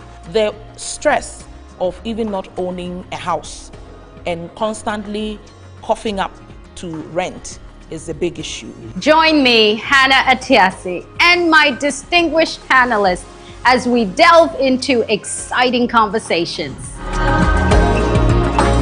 Season 3 of The Homeowner Show, every Saturday at 6 p.m., only on Metro TV.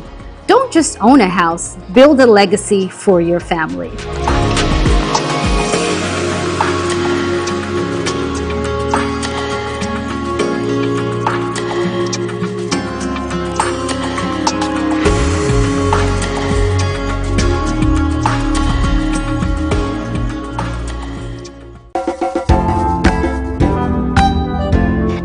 of 1,000 miles begins with a step. The journey continues, but becoming that phenomenal lady doesn't happen in a day. It takes courage and refusing to settle for less. This season, on the PL show, it gets much more diverse. Engaging and impactful. This is the PL show. We paint the perfect picture of pain, sleepless nights, hard work, and of course, the ultimate breathtaking view from the mountaintop. Success. Successful ladies from all walks of life doing amazing things and positively effective change in their respective fields. And as you know, we share all these with you, our ardent follower, to help you navigate that journey and also come out strong and phenomenal. This is the PL show. It's brought to you by Kale Chaco, Kale 360, and Kale Kids Toothpaste.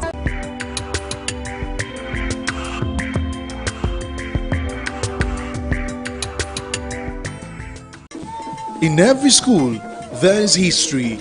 In every homecoming, there is pride. But in 2025, pride became competition. From convoys that shook the streets to colors worn with honor. From powerful reunions to legacy projects that will stand forever. Metro TV asked one bold question: which school truly owned the legacy in 2025? Welcome to School's Homecoming 2025. Who is who? Send your school name, convoy videos, speech and prize giving highlights, and your 2025 legacy projects to 0550 090 702. School's Homecoming, my school, my pride. This event is sponsored by Zoom Lion and Appointed Time Printing.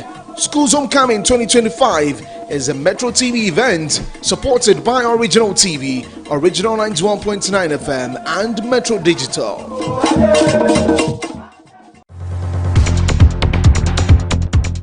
More than 80% of global trade is carried by sea. Most of the products we consume daily travel through ports, making them a key link in the global supply chain. The Ghana Ports and Harbours Authority is committed to ensuring the enhancement, resilience and sustainability of port infrastructure and maritime trade. Get to know which vessel is bringing your goods, how much duty you are required to pay, and how quickly you can clear your goods from the ports of Ghana. We ask the relevant questions and elicit responses from the appropriate authorities. We interact with you via our social media platforms and put your queries across to the expert. Iron Port shows this and every Sunday live on Metro TV at 5:30 p.m. Iron Port is proudly brought to you by and powered by the Ghana Ports and Harbours Authority. Iron Port, transparency in doing business and building nation.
All right, so you're watching Good Morning Ghana on Metro Television. We sincerely apologize. Typically by 7:30, 7:35, the conversation starts, but today we had a bit of a challenge, and so we are starting as late as 8:40. Never happened before, but we promise you that we'll rectify it and make sure this doesn't happen again. I mean, these things happen sometimes, from time to time, but please bear with us. We sincerely, because I'm sitting here and I'm getting a lot of messages, people asking what's happening, what's going on. It's not a technical problem, it's just a deployment challenge, but it's been dealt with. We're hoping that going forward that doesn't happen again. I mean, My two guests who will be joining me this morning are usually never late. I mean, they are very, very on time, but something just happened, and so we just have to move on.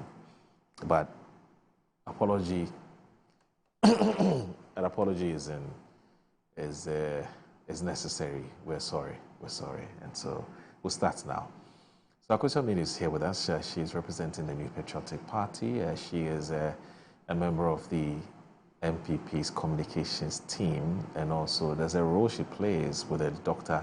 Mahmoud Bawumia's campaign. I'm sure that she'll tell us herself exactly what role she's playing, whether she's is it a role she chose, or was Doc who says that he wants her to play that role? Akosia, good to see you. Good morning. Good to see you. How are you? I'm well. Yeah, and unfortunately, traffic. I know the traffic in town is crazy. And traffic in town shortage of cars. I saw some of your stuff. Struggling to get to some work. of your stuff also got in late. Yeah. Because of the car situation, transport, amongst other things. Accra has become chock-a-block. I don't. And but the traffic lights were working, but of course, sometimes the police would. Yeah, help to ease things. You ignore the lights when they see red, and it still tell you to run through. So, but it's good. Anyway, good to see you. And so what role exactly are you playing in the Dr. Mahmoud Bawumia's campaign? Are you an aide? Are you one of his spokespersons? Special aide, but special aide, I speak for. I've been speaking for the party, in and out of government, and it's a role that I don't think I would stop anytime soon, because we have to get our message out there. For his campaign, it's been a very hectic last couple of months. It's getting pretty heated, and we've seen a few things happen offbeat, especially with other candidates. But I believe that he's been exemplary. Composure, delivery, resilience, consistency. There's what you see is what you get. He's not faking his composure. He's not faking being an intellectual. He's not faking desiring to lead the party. I believe that he's the best, one of the best yet that the party would experience. So for me, I do whatever I can to help his cause. Duties assigned, whether be it speaking, backroom engagements, organization, whatever is assigned, whatever I see there's a shortfall, you step in. And sometimes campaigns are fluid. It's not necessarily what the principal tells you to do. Where you see something is going off, or you can speak to somebody, convert a few souls here and there. So we keep it going. How often do you talk to him in, say, in a week or in a month? And is it through WhatsApp message? Is it through phone calls? I think this is getting personal, but it's work related. One of the things I do is I don't necessarily bother a boss with unnecessary chatter. You always have to think of bringing value, that if you are communicating is important, what you're saying is not getting his attention for fluff or something not important. And especially during an election, when I contested, even at the primary level, local level, and it's a small it's not as big as imagine a national campaign. Can you imagine the stress on you and always exercising emotional intelligence? So imagine that you're trying to lead, and it's a college of over 280,000 people who are going to vote, and you all have their coordinators and campaign managers and systems and all of that. We speak as often as is necessary. So if there's a problem, he's on tour. Yesterday I had a challenge, so I don't call. I just send a message, and then he responds when he has. The thing about he responds, he will get back. Yeah, he will get back to you. He will get back to you. There's nothing like, and that's why sometimes there are people that are not as busy or don't even have that portfolio, and then you message them and they are taking 2 days, and like, you know what I'm saying? But even the former vice president responds on time. He's prompt. He prioritizes people. He prioritizes issues, and I love that about in a leader. You know, it's important that that connection is vital. That you matter, and that's the conviction I have that he makes a perfect leader for the party, especially in the times we're in. But there's some who say that Dr. Mahmoud Bawumia he's too cool. I mean, he's too laid back. I mean, you know, the thing about followers is that they're always hawks and they're the doves, right? And I'm sure that even among some of your friends who are hawkish, they go like, Charlie, give it to him back. Especially when somebody says something that's unpalatable about him. I mean, how do you contain that type of pressure where some people would wish that he does a typical tit for tat, you know, boot for boot kind of thing? I mean, how do you manage that type of pressure? I think what makes him stand out for me, what I believe is even exemplary in any leader, which I believe he totally embodies, is that he's meticulous and he has a sense of judgment. When I say he's meticulous, Dr. Bawumia does not just ride on information presented to him. He has to vet it. He has to be sure that what he's being given is true. He has to assess that his reaction to it will be for the benefit of the larger group and not necessarily himself. And being meticulous is vital, especially in the environment we find ourselves in. Somebody can send you a message or paint a certain picture to trigger a particular emotion in you. And you have to read between the lines to be sure that what they are telling you is true. Even if true, your reaction to it, whether it's important or not. And that's why I come to sense of judgment. Sometimes you are presented with information or you even see it play out. And the question is, in reacting, does it tick a box of being brave? What does it do? What ultimately is it? And then if you can hold back, be patient a bit, it plays out and then you realize that there's actually a lot of nonsense, quote unquote. A sense of judgment is important, especially in the party that we find ourselves in. MPP has 3 billion wise men. Everybody's right. Everybody has an opinion. Everybody has a sense of what should be done, how it should go. That's why we spend too much time after an internal primary reconciling. And it's something that we have to work on. Yesterday, Ajah Samira was in Adenta to campaign for Dr. Bawumia. And the delegates, I told them that we are the loudest during internal primaries. Okay. It's like a choir. Rehearsals, they are shouting and screaming. Then it gets to Sunday, they have a sore throat. So the same choir that was practicing singing beautifully during the week, during rehearsals, when it comes to the main events, they fall flat. And that's how we have to see ourselves as a party, that we have to come back and do better. And he embodies that. Imagine that you get information, you write on that information, but the information is false. And in getting that information, you use it to insult your contender. And I say insult because when you move on false information, you didn't exercise a sense of judgment. You are not meticulous in ensuring that what I'm going to say is actually true. It comes out to be false, that you addressed a false narrative. So what are the parameters or the checks and balances around you? Who vets the processes that what you are going to address is actually not true? Who you are going up against has carved a niche for himself in the politics. Dr. Bawumia has given calm people a notion that they can do politics. I'm calm. Moro, you've known me since Legon days. I don't jump and shout and scream and all that. He gives me conviction that calm people have a role to play. You can be calm, you can be assertive, you can get your, you can, and when there's noise, the calm person actually cuts through the noise with their messaging, with their demeanor, with their body language. And that is what makes him stand tall amongst the others. It's been 5 or 6 months. We've had contenders make tribal, borderline, almost disgusting statements.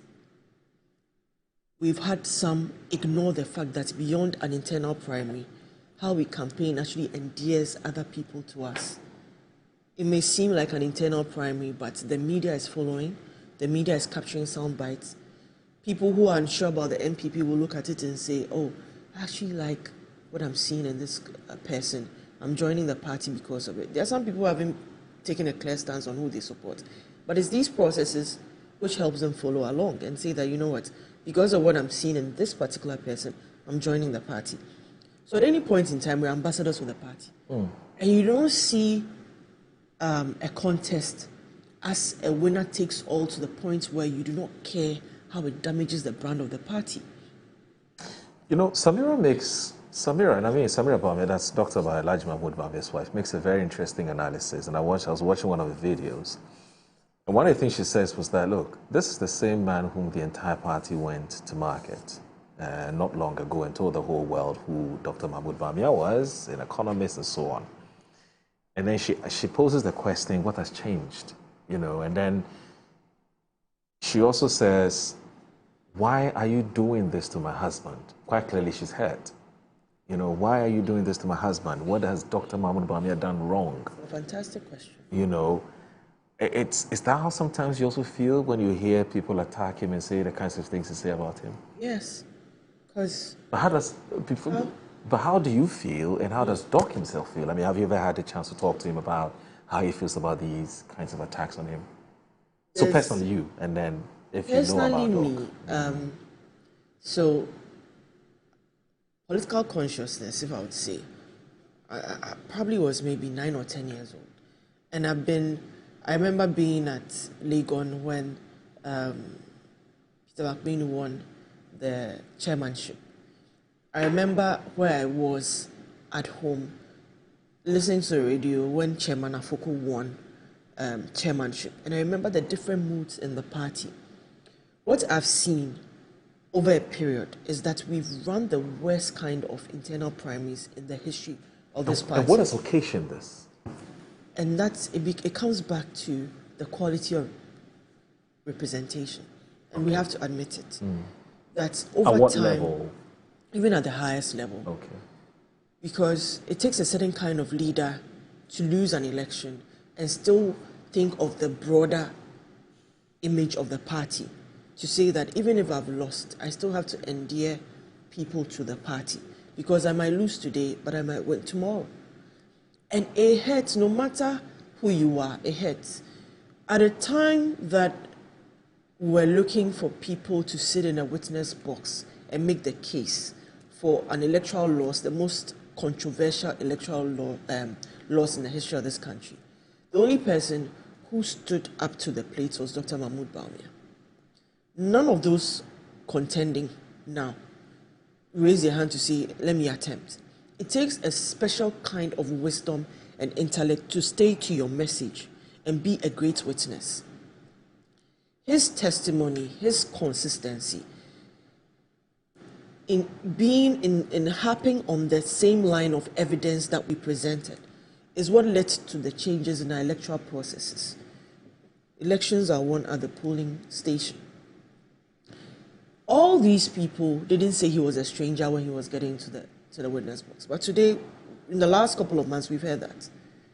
People have lied about their introduction to the party, have lied about the timelines in which they were in the party, have even lied about their contributions in monetary sum to the party. Somebody says, I contributed $3 million to a campaign in 1996 or so, when even I think the BOG votes at that time didn't even have that money lying there. And it's important that, and I always say to delegates and even to young people in the party, how people conduct themselves during an election tells you exactly what their presidency is going to be like or their leadership is going to be like. And truth is, if he's to react to everything, it will be literally going scorched earth. You've had people turn around, sit with you, like you say, told people you are the best, and they cross carpet and they're saying a different thing. What is true today, that I know Mo is a good person, tomorrow it still holds true. He's intelligent. He has emotional intelligence. He's wise. He's measured. He's meticulous. He has a great sense of judgment. He's not outrightly vindictive like some die-hard politicians are. he thinks about it that, you know what, yeah, if we go about it this way, what happens tomorrow? He's always thinking a few steps ahead. And it shows even in his policy thinking. And I tell them, if we're going to answer the question, and for even delegates listening, if we're going to answer the question of who leads, we have to answer 3 questions. Who has a vision for the country? Who has a vision for the party? And who can you defend? So imagine that somebody steps up and tries to brand him a liar. But there are several stories, not even stories, there are truths that you lie even in your personal life about something your sister, claiming your sister had. And you know what I'm talking about in the sisters. Right. Your sister had a hand in the design, interior decor of Despite's Automobile Museum. For them to issue a statement and say she had nothing to do with it. At best, she just dressed and came to pass around there. Seriously. What's more embarrassing than that? And there are multiple instances where we have that. But you know, the reason why he doesn't go the way the others go is because he's thinking of the party. That if we hurt each other, we've given evidence to our opponents, we've weaponized them to come at us. Be that what you said often is not true, be that what you said, even though in a certain space and time, and this is what we do in our eternal prime, is in a certain space and time, they believe all is fair in love and war. It doesn't matter what I say. I can get up today and say, Moro is an armed robber. And when elections are done, I say, oh, I only said so because, you know, we're campaigning. No. There's a certain maturity which should come to play. That's why I struggle sometimes with the moral ambivalence people have when it comes to political campaigning. That it doesn't matter what you say, so long as you say it and you get it. And after they can go back and say sorry. It's not that easy to wipe away certain hurts. And you can't keep pointing fingers at Dr. Bawumia when you always have your gun loaded and locked and always firing at him. And you've seen people, I've suffered it also, even in the political space. You have 1 or 2 or 3 people always mentioning your name, attacking you, even though there's no evidence of you coming at them or talking about it. And sometimes it's a special superpower not to react or descend in the gutters with them. Because you know you're living rent-free in their heads. So this is the sort of leader that we need. The leader who knows that the economy as it is, in pivoting to digitalization, we can give opportunities to the youth. The opportunities in digitalization that pays even more than Galamsey. That's the sort of leader we are looking for. And that consistency in believing that there's a special path which Ghana should go. In the last year, even with the current government that we know, one of the biggest achievements they have is stabilizing the economy. And we know the foundation of that. They can't run away from it. The gold purchase program, you said it, the IMF has admitted saying. So somebody who can, and it's important, somebody in a crisis who can think through a solution. There's a limit to common sense. There's a limit to bravado. There's a limit to screaming and shouting. And often the screaming and shouting is to distract you from an emptiness, from setting boxes they can't tick.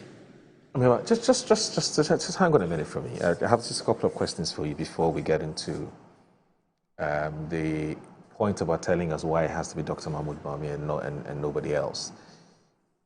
You talked about how meticulous Dr. Mahmoud Bawumia is, how thorough he is when it comes to his approach to work.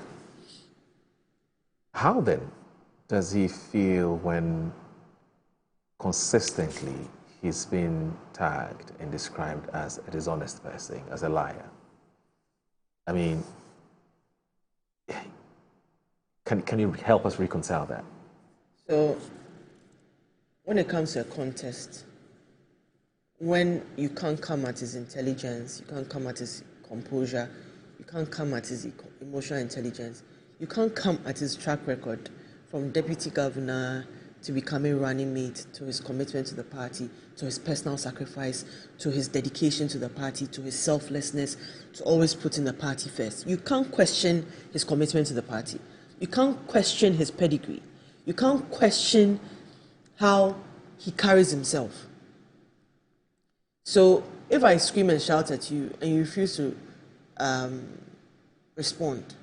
It's the mark of an extremely intelligent person, the mark of a leader, to look at you in the face of extreme vitriol and insults and still ignore. Because you're thinking about the bigger picture. The moment you respond, you reduce, they brought you down to their level. And it's difficult because in the age we are in, it seems to be a strength to clap back at people. It seems to be a strength to tit for tat, pound for pound. But at a certain level, the presidential class, they don't necessarily go at that tangent.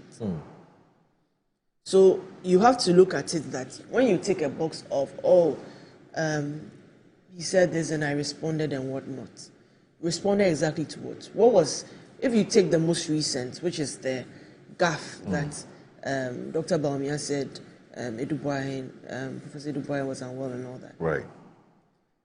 In '96, the fact that he was sick. Was that candidate meticulous? Right. Did he exercise a sense of judgment before he decided to commit 5 minutes to calling him a liar? And looking so upset because his posture and his body language even seemed as if Dr. Mahmoud Bawumia had called him on the phone to quote unquote speak his mind on him. They haven't had any interaction concerning that. There hasn't been any conversation. So how do you get up and be so incensed and upset to the point where you speak the way you do? And then it begs the question of, are the people around you meticulous, and do they exercise a sense of judgment? Are they able to say, oh, senior, your I don't know what they call him in his, but I believe they'll have their hands at their back and say, oh, boss, please, on this one, can you pull back a bit? Because I think we have the information wrong. And there's been interviews where it says, oh, I don't follow this, I don't follow the news, I don't do this. But then you respond and always drag him into a certain conversation. And in itself, it's a trap. Because in this, they say bulls are caught by their horns and men by their, trapped by their horns and men by their words, right? What Dr. Mahmoud Bawumia has done the last couple of months is to give conviction to the people of this party that he deserves another chance, that he knows where to take it. A vision for Ghana, most importantly, a vision for the party. And we know we can defend him. Because the things they said about him in the last year have turned out not to be true. Do you genuinely feel that, and are you bothered that true reconciliation and healing can happen after the contest, given all the kinds of things that have been said, the kind of said, to borrow your own word, the vitriol that has been thrown here, the intemperate language, the attacks, the vilifications, the insults, etc. Do you fear that genuine and true reconciliation can happen after because you need almost everybody, well, not everybody, you need almost everybody for the 2028 election. I say not everybody, because some people will always be a negative in a group. They won't, I don't want to call him a negative, but I was listening to an interview Professor Frimpong Boanting granted our own Paul Adomotri, and he said in 2024 he didn't vote. It is an MPP member who decided not to vote. That's one vote lost. So it's not everybody who would vote in a typical political party kind of operations. But do you fear the genuine reconciliation can be achieved? I'll get your thoughts on that. You're watching Good Morning Ghana on Metro Television. Please stay with us. Don't go anywhere.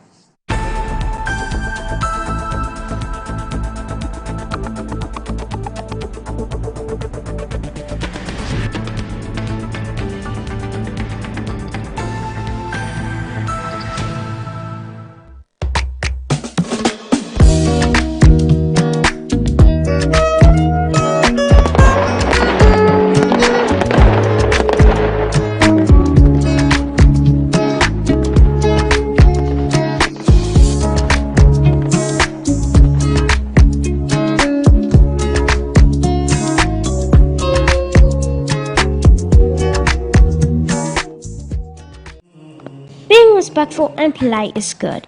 But is it enough? Our world could be a better place if more people stayed curious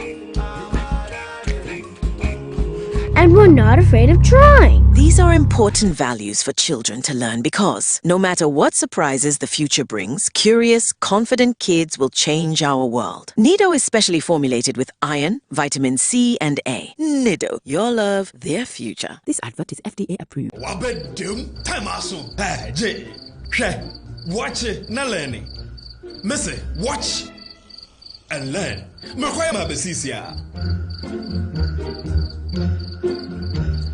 Abozig. I can say no, ya konati, and the more drink woman. Hey, but I didn't mean. Oh, sorry. She knew her old days. Eddie, Dabio, baby womb. Ready? Hey, baby womb. Ah, Eddie, I'll cause some discomfort.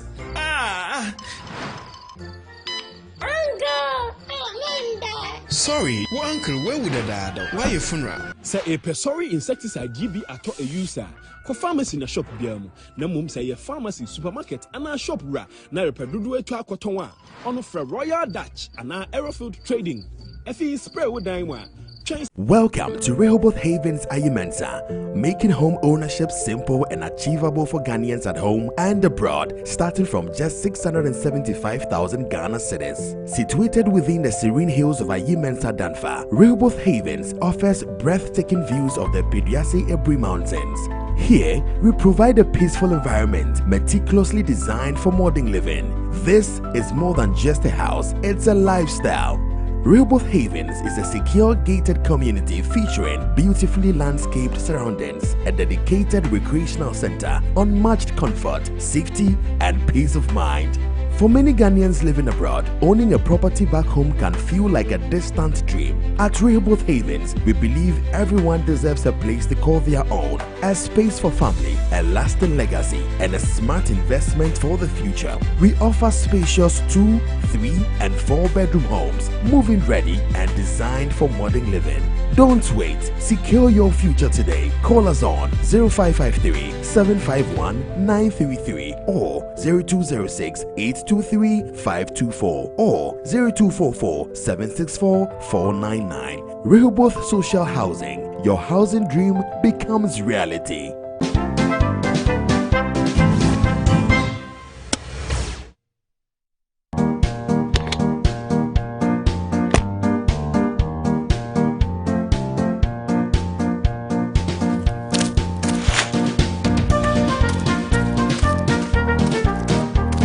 Good morning, Mr. Ding.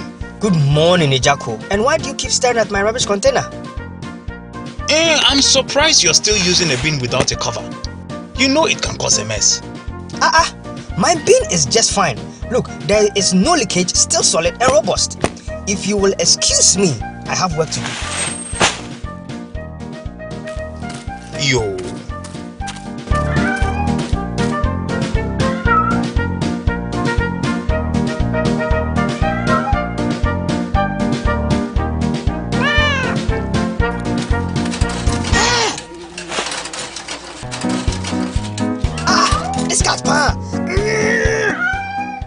Dustbins are a great way of keeping trash off the streets and homes. However, the use of bins without fitting covers poses a challenge with stench from rotten items, flies, and scavengers. Keep the environment clean and healthy. Get dustbins with fitting covers.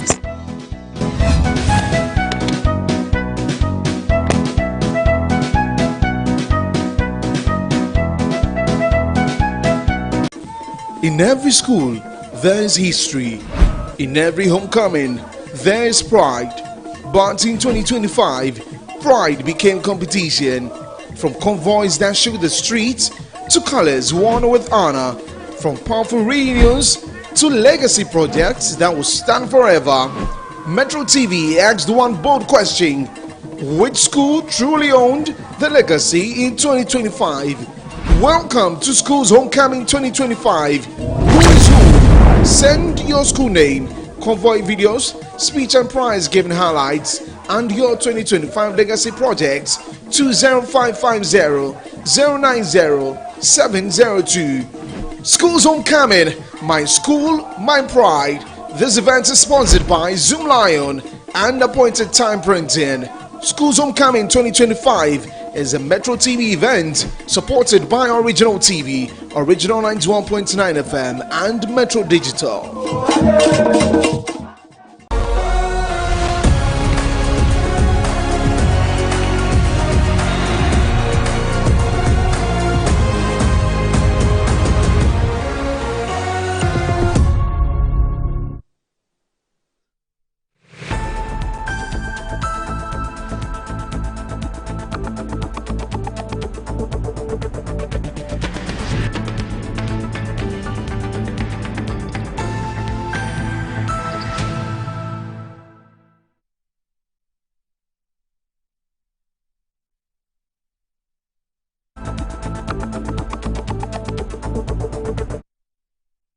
You're live in Good Morning Ghana on Metro Television. My guests are still here. My very good friend and almost like a sister, Akosia Menu, we call her Cozy, affectionately called.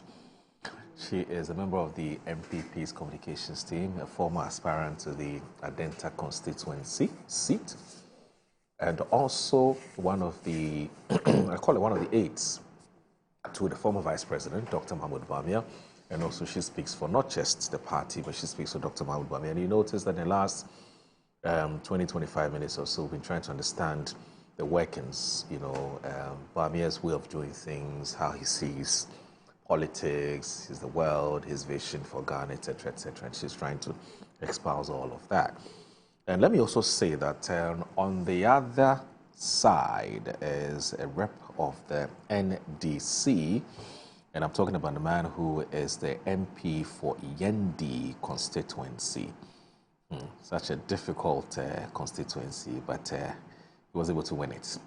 I'm talking about the man Abdul Fattah Al-Hassan, Honorable Member of Parliament for the Yendi constituency. Honorable, good morning. Good morning, yeah. Good morning to my big sis here. And good morning to our cherished viewers. Yeah. To the good people being there, say good morning to you. Happy New Year to you. Yes. Assalamu alaikum. Wa alaikum salam.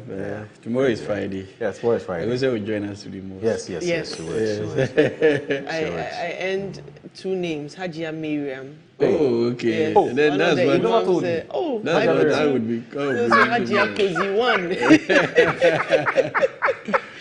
Where's your I love my Muslim family. Oh, I rock it on Fridays. Every time. I enjoyed that. Yeah. Fridays, you cover up. I've seen a picture or a video of you in hijab and Mayafi. Right? Oh, no, I'm sure during the campaign. When I wear the hijab, it was like, people go crazy. Like, you should. You know, the typical Dagoma man who doesn't speak Hausa will say, Yai Chel. Instead of Yai Chel, it's Yai Chel. My favorite is Cozy. Oh, this one, I don't put it on us. This is a Kaya Kubi or something. It's a good time. And it's fun on Fridays. Anyway, dress up, covered up. So we look, this is their moment. This is their time. Oh yes. In less than 9 days or 8 days, they'll be electing a new flag bearer. And of course, Cozy, she's always been an advocate and a big supporter of Dr. Mahmoud Bawumia. She's been consistent, so I'm not surprised at all that she's one of his aides now, and she's been telling Ghanaians why, and of course the delegates more specifically, more directly, why Dr. Mahmoud Bawumia should be elected as the MPP's next flag bearer. But of course there are issues. I'm sure you heard all kinds of things. And she's been trying to respond to some of those, some of those attacks.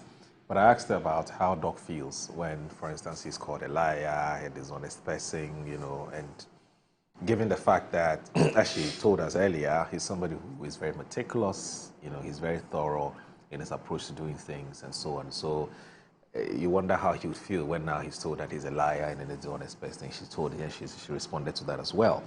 But Akosia, let me just ask you this final question before you asked the question before about reconciliation. Sorry. And you said reconciliation. Good.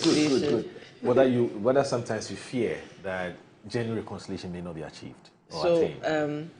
Basically, reconciliation is in a number of parts. Right. You have your grassroots members who are followers of either candidates. Then you have, in our case, you have appointees or former appointees and funders or financiers of the various candidates who will also drift to other places. Then you have the candidates themselves. In the first two groups, reconciliation is not that hard. Right. That the understanding that I supported another candidate, my candidate didn't win, so I'm back to the center because we now have a leader. But what is difficult is the other candidates. Okay. And when they lose and how they conduct themselves. And I always say it's a mark of a true leader.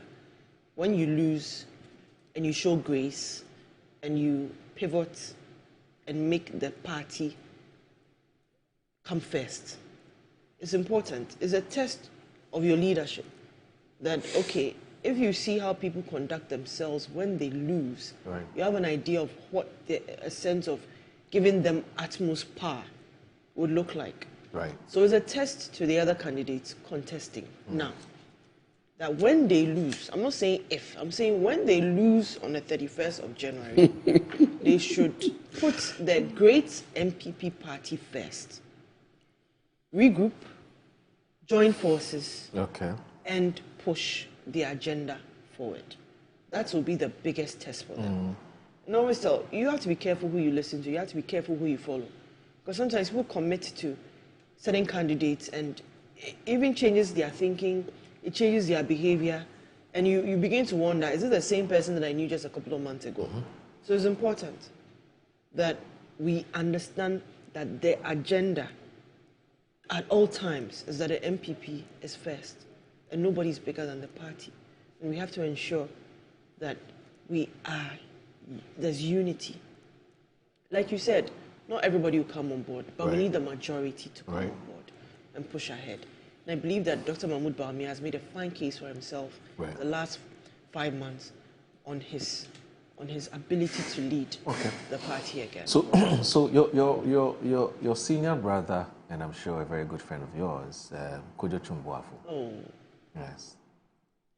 He has a question for you, and I'm sure that... Why are we taking his questions? Oh, no, I mean... He has to come... Let's tell him to come and sit next week and ask he's, a question. he's showering praises on you. Really? Yeah, he's commending you, pa. He's commending you and Dr. Mahmoud Bawumia. Oh. But that's how I see it. Maybe when I'm done with him. Okay, when you're done with him. Okay. So, Kojo Chumbuafu says that, good morning, Moro. Can you ask my cousin?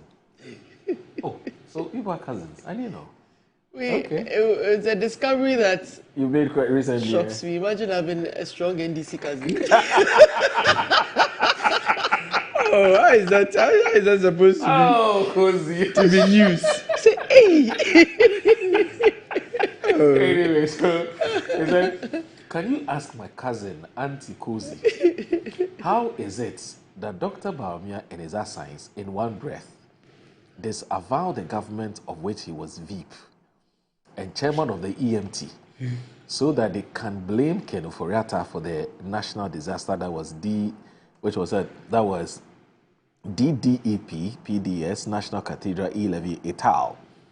And then in another breath, attempt, albeit dishonestly, to try taking ownership of the current currency stability and low inflationary figures by pointing to the same stillborn policies that Ken Ofori-Atta is being alleged to have. You said, stop press. Dr. Bawumia is not an unknown quantity. He has presided over the absolute pylori, the economic collapse we came to meet. Ghanaians will never forget. My cousin, Auntie Cozy, and her little can't have their cake and eat it. You either did or you didn't. You need such cases. And it says, please ask Cozy to tell us whether Bawumia thinks Ken Ofori-Atta should come home and face accountability. So two questions in one. One has to do with Ken Ofori-Atta, and one has to do with what he claims to be a flip-flopping. The mischief in his message. So one of the things that earlier on Dr. Mahmoud Bawumia did was to apologize unreservedly for whatever happened within an 8-year tenure. Look, things happen. Some decisions are not intentional to hurt Ghanaians. We went through a crisis. For lack of time, some hard line decisions were made. Right. It hurt people. He acknowledges the fact that if you take GDEP, it's an almost irreversible hurt. It's a delayed gratification in getting your funds back. It's knowing that people's livelihood were scuttled for a period of time. It's not easy for everybody who's been through that to pick up a phone and call somebody and say, I need your support because I've gone through this. He acknowledges that fact. It's also acknowledging the fact that, and he even knows, we've been questioning the efficacy of the current vice president and what her role is. That you don't know what she is, what she does, what she stands for, what she's doing. She doesn't, we don't know what she's doing. Yes, the constitution seems to have a clear rule for a vice president, which isn't much. But in the history of this country, we've seen a vice president champion 33 policies to his credit. That is why you have majority of MPs in parliament supporting him. That's why you have a majority of parliamentary candidates who lost supporting him. That's why you have a majority of former appointees supporting him, because they know that if he has the opportunity, he can put things the same way we believed we could. Despite the challenges we faced, there are successes that even he benefited from. So my good cousin stopped paying free SHS fees for a long time. They'll say, is it the only thing you did? It helped, because then his small earnings during opposition didn't suffer. And now he's better off. I know he's better off. Tell him to do right.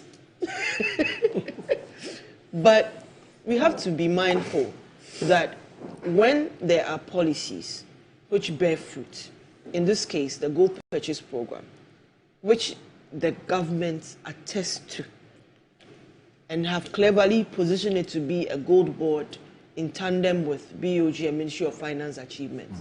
We know the bedrock of that success is the gold purchase program, which is linked directly to Dr. Mahmoud Bawumia. So in what he's saying, it's not that people have opinions. People can bandy around their opinions. But for the principal himself, he acknowledges that, yes, there are some things that didn't go well. And for that, sorry, I know that, yes, it's hard for him to accept that, because when we were in Doomsday and all that, we didn't get any apology. You know, it's fine. But it's important that we acknowledge what the man stands for, that the buck stops with him as a leader. He will take it in good faith. But it doesn't take away from the fact that he continues to have a vision for this country, he continues to have a vision for the party, and he believes that his best position, as I do believe he is, to lead the party again. So he can put the mischief aside. Can put the mischief. I don't read his messages again. You know, the question that Kojo Chumbuaf was asked, it keeps coming up. In fact, it's not the first time. Just recently, Atachi, who was a former MP for Ibuakwa South, I believe, was on Paula Dumotri's program and was asked about why Dr.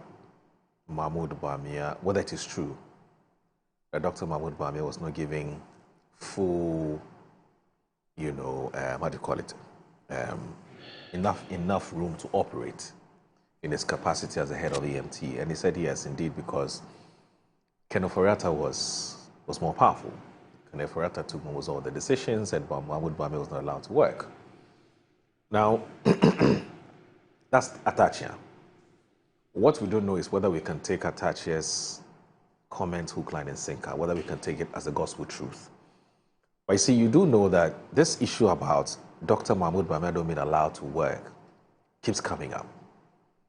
Now, we'd not heard from Dr. Mahmoud Bawumia himself from an official source. But if you're to take some of the things that have been said, okay, into consideration, and if indeed it is true, I think the question then that arises will be that how come somebody who was not allowed to do his job then says, I was the brainchild behind this. I was the brainchild behind that. I was the brainchild behind that. And in fact, just this morning, you mentioned one of it, which is the gold for oil policy, and then also the gold for reserve policy, and so on. Now, anytime something bad is mentioned in the past administration, and I'm not talking about what Dr. Mahmoud Bawumia said, because you're right, he said, I take full responsibility. Nana said same. But see, his assigns, some of the persons around him will say, well, this one, even though he's the head of EMT, this one, he's not responsible. This one is somebody else's fault. I think it's that kind of inconsistency, the difficulty to reconcile the two positions, and it's what has, I believe, occasioned the question that Kojo Chumbo. So it's not just Kojo Chumbo for question. It keeps coming. I'm sure you heard it time and again. So what is it that we can credit Dr. Mahmoud Bawumia with, and what can we debate Dr. Mahmoud Bawumia with? Isn't it nuanced? So, for instance, right. In 2008, I believe, when we were going to the polls, the candidate then, former President Nana Akufo-Addo, there were questions, people granted interviews, spoke publicly that he was being intentionally maligned by the sitting president not to take over. Because of his ambition? Because of his ambition. Did Nana Akufo-Addo ever take to media to respond to that issue? Did he ever answer that question? I don't have that on record.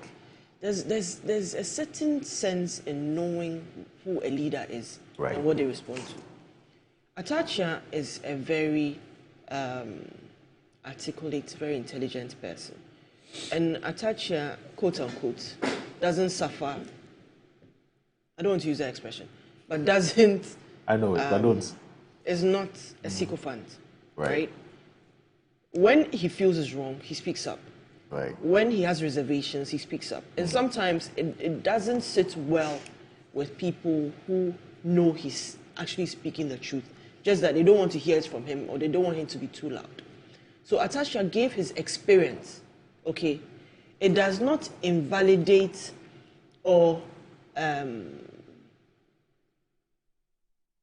it doesn't invalidate a certain truth. The truth is that on what he was able to do, it bore fruit. Now also, when you say the economy, health, it contributes to the economy. Agric contributes to the economy. Education contributes to the economy. So there are so many variables. I think that's the point. These variables, one of the contenders was the Agric minister for a bit. Right. He claims successes in that, how do you call it, in his ministry. Sector, yeah. It's tied to the economy. Health minister, former health minister is not contending. But if you were to ask him, he would have successes that he chalked in the last 8 years. When it comes to education ministry, one of them is also vying to lead. He also champions himself with successes. All these are tied to the same economy. Right. So why do we ring fence a certain bit and say that it's Dr. Mahmoud Bawumia? And again, it is the dishonesty in how we label a failed economy. A once in 100 years pandemic. Once in 100 years more. Imagine that next year, COVID comes again. You'll be so frustrated because we're not unsure. We're unsure whether we're going to survive. Our parents with comorbidities were wondering, will they survive? Our jobs, family, kids are going to school. At a point, there was lockdown. There are kids that died. Okay. There are people that died. And we laugh it off as if nothing of the sort happened and decide that he failed the economy when there was a pandemic where others are still recovering. So we decide to ignore the shock. If something should happen to him right now and he collapses in his office and he's sent to the hospital and he has to be put on life support, and in that process, in that time, nobody is put in his seat. Okay. He comes out of it and they say that you are responsible for what happened to you. Did he know he was going to collapse? No. That's fine. The counter-argument to this COVID thing, and I'm sure you've heard it before, that... I'm saying that I dismiss it because it is a conversation which helps people who want to kick at him. That's fine. That he's not... People see things. People sat in cabinets, they saw what happened. People have their reservations on how some things happen. And in any electoral laws, these things happen. Okay. You have so many things coming up, bubbling to the top. You're not Dr. Mahmoud Bawumia's spokesperson, but I know you know him enough. What do you know about the extent to which Dr. Mahmoud Bawumia was allowed to work as vice president? If you ask me this, I was also an appointee in government. your constitution is clear about the mandate of a vice president. Despite that fact, we saw his meaningful contribution. We saw times where he was assigned to roles. Was he given enough room to operate? I believe that he had enough room to do what he had to do. But there were certain points in time. And this story, I'm not the one to speak for him or to also invalidate the views of other people where they felt that in this instance, he said, do not touch this, and he was ignored.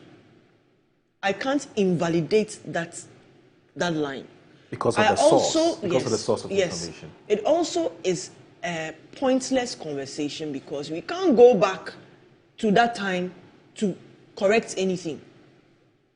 But what I do know is that despite the fact that if indeed he was meeting resistance, if indeed he was being sidelined by the former Minister of Finance as far as consultation and other processes are concerned, and he didn't think to come and scuttle the affairs of government and the party to put his interests first. But despite that fact, I'm saying that despite that fact, he has continued to exercise a sense of judgment. He's continued to be meticulous in what information he gives out as far as his person or his work is concerned. When people are given opportunities, they do the best they can. In the stead, he was not the president. True. He's now seeking to be president. And in that, championed his vision for the country and the party as well. Let me ask you this. I get it when you say that let's allow what has happened in the past to remain in the past. Let's move on. But you see, today, his competitors or his contenders are raising questions or issues about his competence, right? Which competence they trace to his 8-year vice presidential role. Right? We started this conversation before. Don't worry. Honorable, my NDMP showed up. We've discussed this at length. No. When I land that what held true. No. But when I land, you will appreciate me. Okay, you are listening. You will clap for me. I'll clap for you. As you've always done for me. Now, I have had people ask that, look, right now we don't know whether the thing is true or not. Wait to see. Somebody says the man was allowed to work, somebody says the man was not allowed to work. Maybe it's about time the vice president himself grants an interview. And it's just a question I'm asking what you think about that suggestion. I think that to help us appreciate. If I help her as well. To help you. For me, the challenges that he faced let me as tell vice you, president. it's inconsequential. And whether it's fair or unfair to tag him as whether he's able to do his job or not. Inconsequential. You still believe so? I believe so. Okay. He was running mate for 2 terms before power was won. Right. And he became vice president. Okay. In the words of the former vice president, he's the best power or mate he's ever experienced. Okay. He affirmed his competency. He validated his supreme intelligence. Right. He told us in no uncertain terms why Dr. Mahmoud Bawumia should lead this country. Right. Several people, several schools of thought, civil society organization heads, all have attested to his unique ability to break down complex ideas into simple terms, to find solutions. It's a superpower you cannot take from him. All right. He wasn't the finance minister. Right. At best, he could contribute. Okay. The finance minister himself should be asked that question. Right. That he consult enough. He also should be asked that question. Right. I don't speak for him either. He's, but in this point in time, he's in Virginia. At this point in time, I know that the hill I'm willing to die on is the fact that a leader who ultimately always exercises a sense of judgment and prioritizes what is important. It's not to go back in time and say, I want to allow. What does that do? Okay. But ultimately, his effect on contributing to policies, and some policies he birthed from scratch. All right. Kojo wants me to find out whether Dr. Mahmoud Bawumia. You should come and sit here. You should come and sit here. I'm not listening to the anymore. It was part of the first question. This is not a fresh one. It's 20 minutes. Is he going to Kojo is just uncomfortable that I have made a clear case for Dr. Mahmoud Bawumia. You answer that question. The question of whether Dr. Mahmoud Bawumia will advise Ken to sound. That's just you answer that one. It's not here or there. Even me, there were challenges in the organization that I was in. Yeah.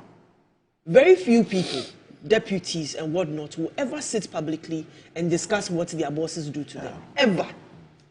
From corporate to politics. How much more somebody who became a vice president? Okay. It doesn't even look good on you. All right. But other people will say it was unfair. We are not being fair because he won't tell a story, but we will tell it. Okay. Because they saw it firsthand or they experienced it. There were certain people who had scathing remarks about the sitting president, even in opposition. They experienced him, his leadership, his sense of judgment, his dismissal of important issues. There were people that said all these things. He never responded to those people either. All right. The question of his work ethic cannot be challenged. The question of his competence cannot be challenged. All right. His leadership skills cannot be ignored. Okay. His presidential qualities cannot be ignored either. Okay. And out of all of these are the things that, because they cannot compete with these things, they have to fabricate another externality to make it some sort of weakness for him. Okay. So he is, I must say he is, because I'm not going to be here again maybe till next week. Yeah, till next week, yes. He is the only one who has a vision for this country. Right. He's the only one who has a vision for our great party. And he's the only one that I know will have no problems defending. Yeah. So it's a vote for 3 on 31st January. Chumbuafo is not a delegate. If a message coming from a delegate, I can understand. Oh my God. So please tell him to wherever he is. To chop his house matter. To chop his house matter. Guests will also come. Okay, no problem. Guests will come. He will call and say, by end of year. I want to be on the same.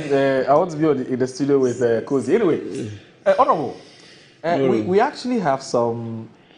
We actually have some 15 minutes. Look, Cozy will be more than happy. I can grant you that 15 minutes because I've been talking to you in the last more than an hour. So I'll give you that. But I think let's just cut to the chase. You and your parties, communicators have often criticized Dr. Mahmoud Bawumia for not being straightforward. I mean, it's almost as if he takes the positives but doesn't want to take the negatives. She's not responded to all of that. She's clarified all that points. Do you doubt his competence? He's putting me in the tight corner. Anyway, you know what? Let me. I'll tell you. I'll tell you what I think about him when that's Honorable's take. Now, if I bring 2 T-shirts here, I know there's T-shirts you wear. No, yeah, I don't sit here.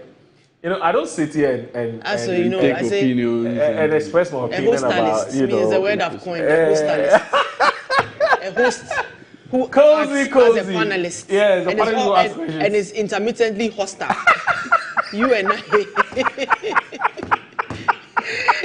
Oh, Cozy. That's how she's been treating me. Anyway, Honorable. So she's explained now. Should we allow sleeping dogs to lie? There's no inconsistency. What he's been given to do, he's done it well. What he's not been able to do, he has accepted it. He said he'll do better next time. So are you going to now stop accusing Dr. Mahmoud Bawumia of flip-flopping? Are you going to stop it, or you're still going to continue? Muro, we have a difficulty, especially at this moment, expressing opinions on their candidates. Yes. Because sometimes if you don't take your time, you'll be seen as, and I've heard the flag bearer, Dr. Bawumia himself say it on platforms, that why are NDCs only coming after him? You're campaigning for Ken. That is it. You see, why are we coming after him alone? Which means that he's the only one we are scared of. True. Among the 5. Right. And so it kind of puts us in a difficult situation now if you want to criticize him. You understand? It's a tough one. It's a tough one. I wish we could do this discussion post the primaries. You understand? So that we can be able to truly dissect the issues so that we'll not be seen to be attacking one candidate, and the person will want to use it as a leverage, as an opportunity to say he's the only one the NDC is afraid of. But you see, when my sister says Bawumia was given a role and he executed his job to the satisfaction of all, or he did that excellently, I would agree with her to the extent that we have two standards. You understand? We have the standard within the NPP, and we have the national standard. The standard within the NPP cannot be said to be the national standard.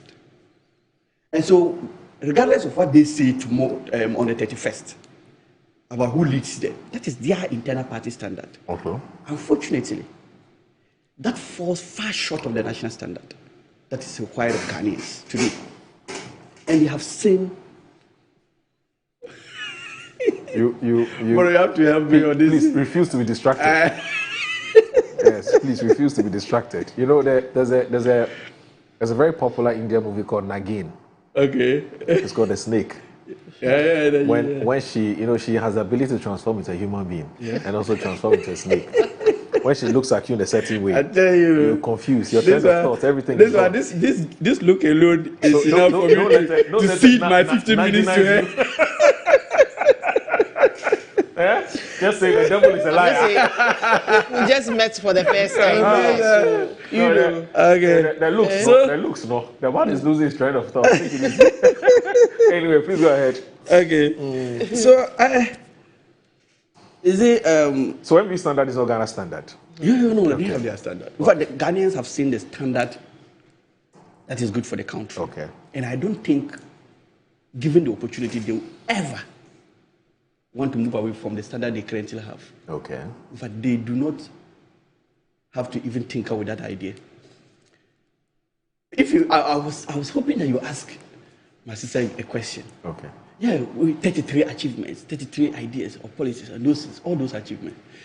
So on which occasion can we say that Bawumia got something wrong? Or are we to say that for the entire period of his 8-year term as a vice president, he never got anything wrong? And so sometimes, if you want to be at least taken serious, in as much as you are parsing the positives, let us know one. Generally speaking, he's accepted that some things didn't go right. Yes. The wrong ones are taken away from his desk. No.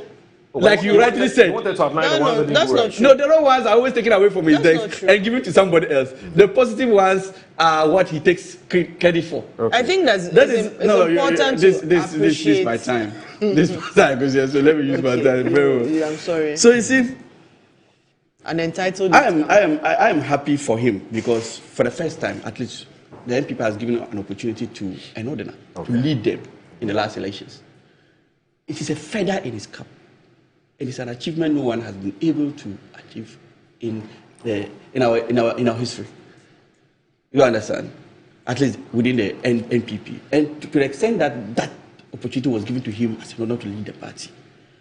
To me, I have that reverence, that respect for him. But unfortunately, this might be my opinion, but I see that to be the highest point in his political career. Unfortunately.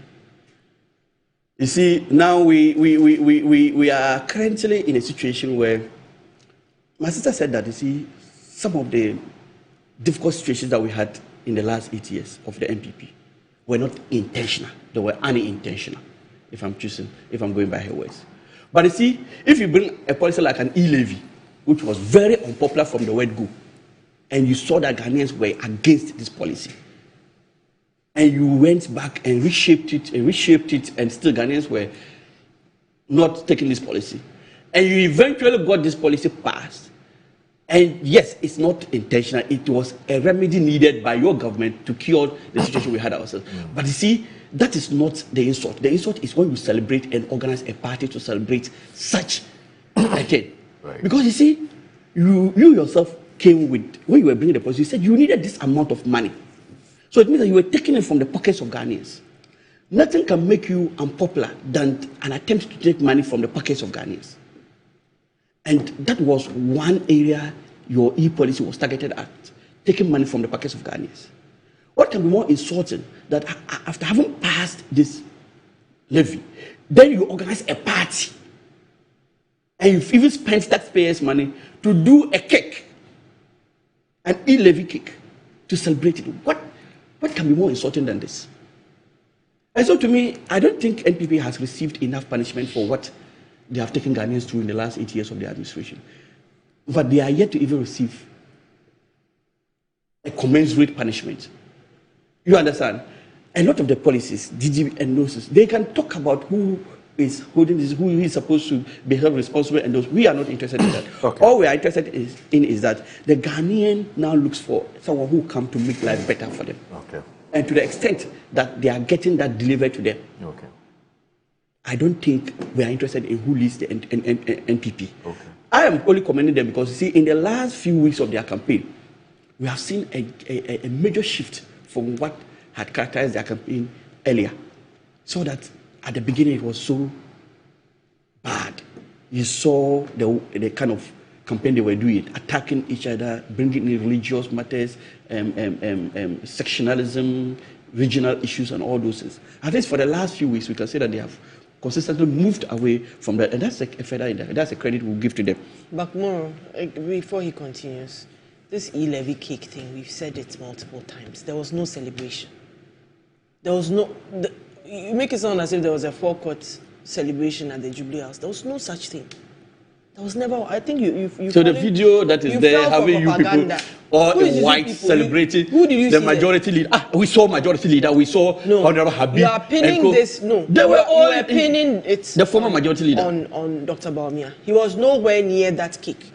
Somebody else going to cut their cake. It doesn't become the standard for the party. You are telling us their standards. So you are telling us their standards. A year on, your flagship policy, you haven't. There's no evidence of it anywhere. But you continue.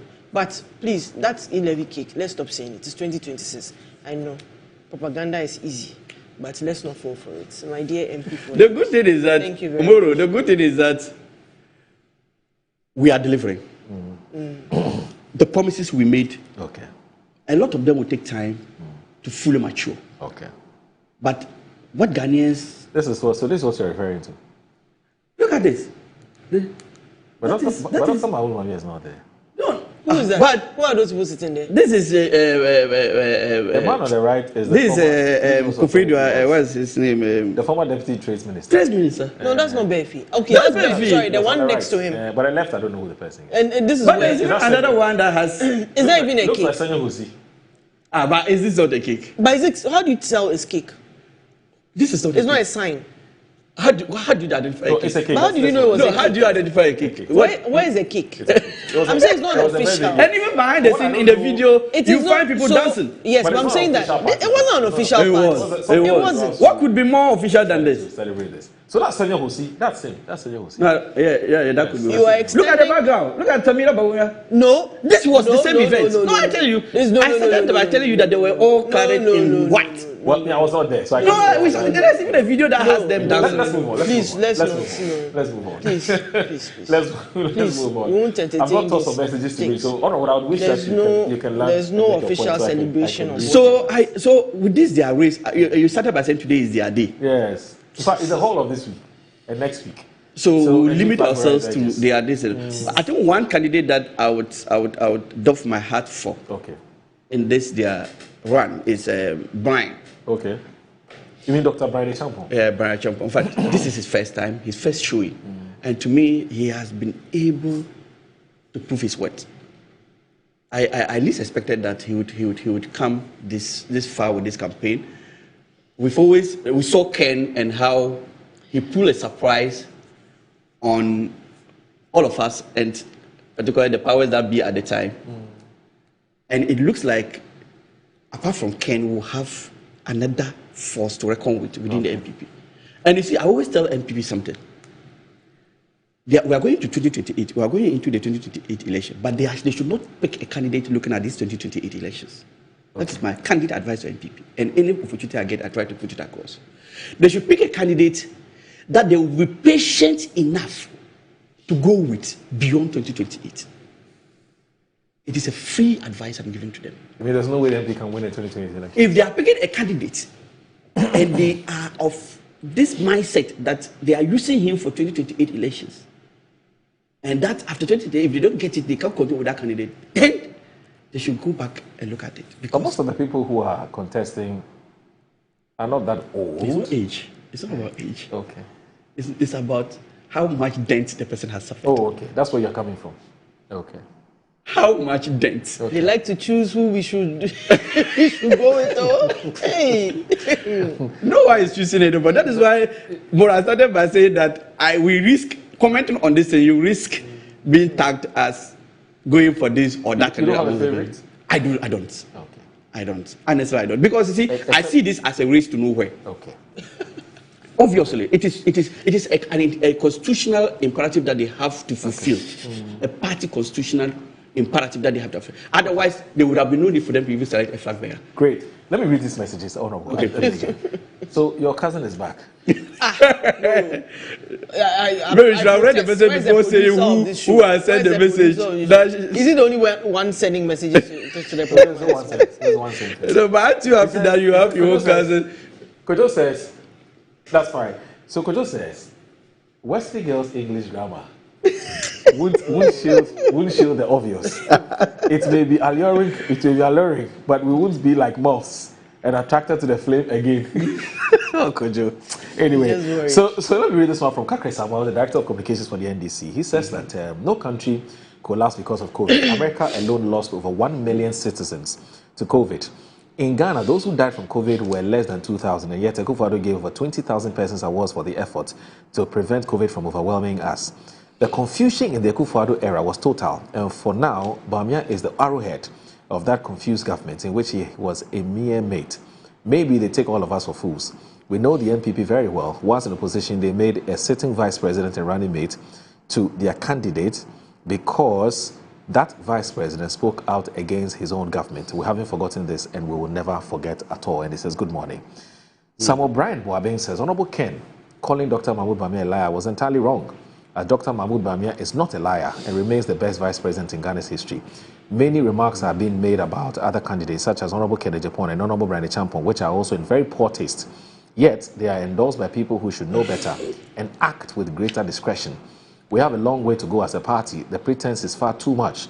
Regarding those who say Dr. Bawumia was sidelined, I will say that President Akufo-Addo's only fault was empowering ingrates and those who never had his or Ghana's interests at heart, while unknowingly sidelining those who truly did.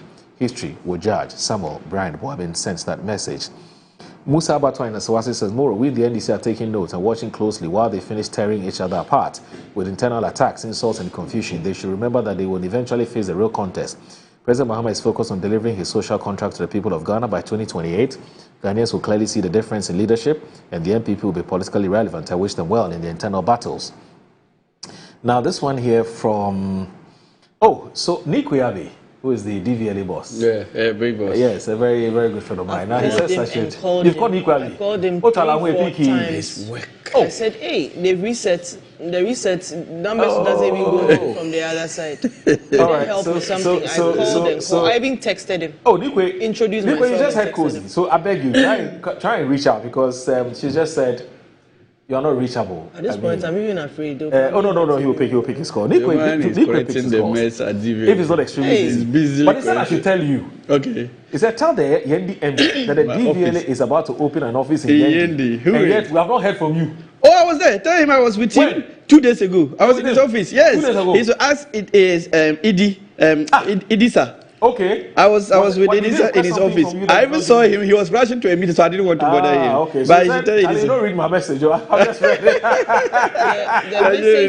So let me just from the quick deputy NDC communications director. No, that's the director of communications. Kakre Samoa. Okay, but let me read this. No, from downplaying the effects and impact of COVID. Okay. In their season 1, there was no global pandemic. Okay. Yet we had the worst performing sectors from agric to health to education. Gaiji, your friend, Gaiji, says Moro. So he should be very measured in dismissing issues that plague government. And in comparing Ghana to US, that was even flawed. Okay. Because we don't have the same. And then let me do this quickly. Did you not just tell us that our party MPP, Gaiji says, our party MPP has become a breeding ground for pretentious and dishonest characters. The sooner this culture of deception ends, the better for all of us. One candidate claims to see, hear, and speak no evil. Yet, his supporters attack Japan daily. Instead of calling them to order, he urges delegates to ignore these attacks and vote against you. Where then is the leadership? Ken is the best man for the job and he's ready to recapture power for the MPP. The party will be stronger under him as he's forthright, compassionate, hardworking, and consistently stands up for less fortunate in our society. Please tell Equosia to greet Yofi Grant and Asumeni for me, Gaji from Cantonment. Now let me end with this one, I beg you. Let me end this one. So Alhaji Suwari, he sent this message a long time ago, I should have read it. So it says, Moro, Alhaji Suwari from New York says, Moro, it cannot be the truth that Bawumia was not allowed to work. That narrative is simply an attempt to whitewash his record after his failure as head of economic management team. Bawumia was fully aligned with and supported by Ken Ofori-Attah's policies. I say this because in Ghana's political history, no vice president has so consistently accompanied the finance minister to parliament to present budget statements and publicly embrace him after, as Bawumia did. Those were not the actions of someone sidelined or excluded from decision making. The attempt to now distance him from the outcomes of that period is intellectually dishonest. The MPP should take Ghanaians seriously and stop insulting our collective intelligence. Gaji from Cantonment, he's a Ken supporter. Anyway, thanks, Akusia. Thanks. It's always a pleasure to have you join. Come here more often. Thanks so much. Honorable, thank you very much. You should also be coming here more often. Thanks for watching Good Morning Ghana. Bye-bye. And once again, our sincere apologies for starting the show a bit late today. It was due to circumstances beyond our control. Have a good day. Assalamu alaikum. Bye-bye.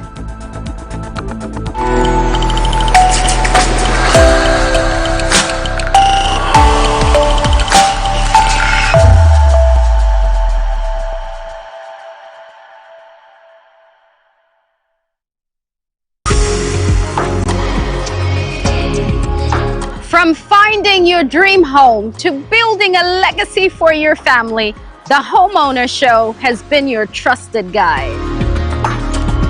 How sure are you what you're getting is the right land? And it has to do with searches, land commission, checking social planning authority, checking everything to make sure that what you are buying is not a problem or a challenge-prone transaction.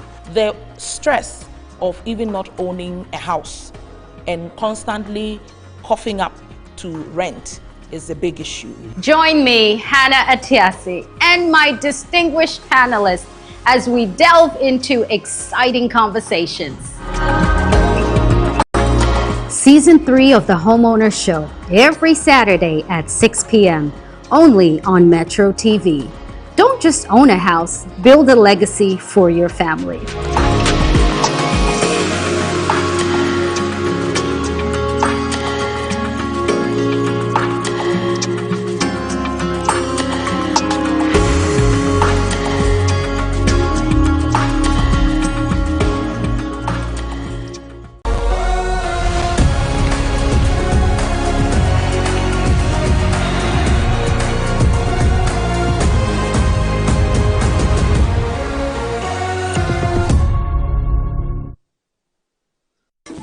In every school, there is history.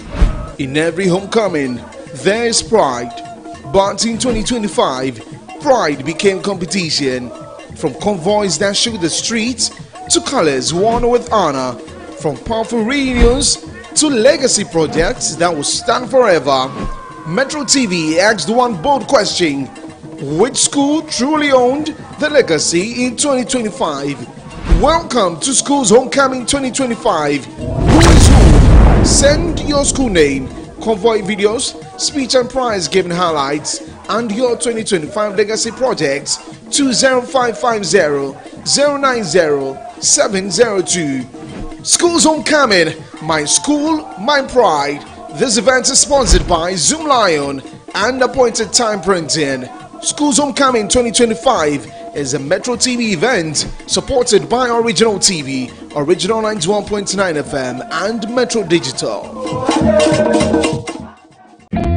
Each note a star, a shining art, a platform's beat, a hopeful start. Voices rise, instruments gleam, sharing dreams, a flowing stream. In every chord, a story told. A world of music, brave and bold. This is a Duty World production. Showing on Metro TV this and every Saturday at 8 p.m. Beat and say, set that beat. What you talking about? That's it.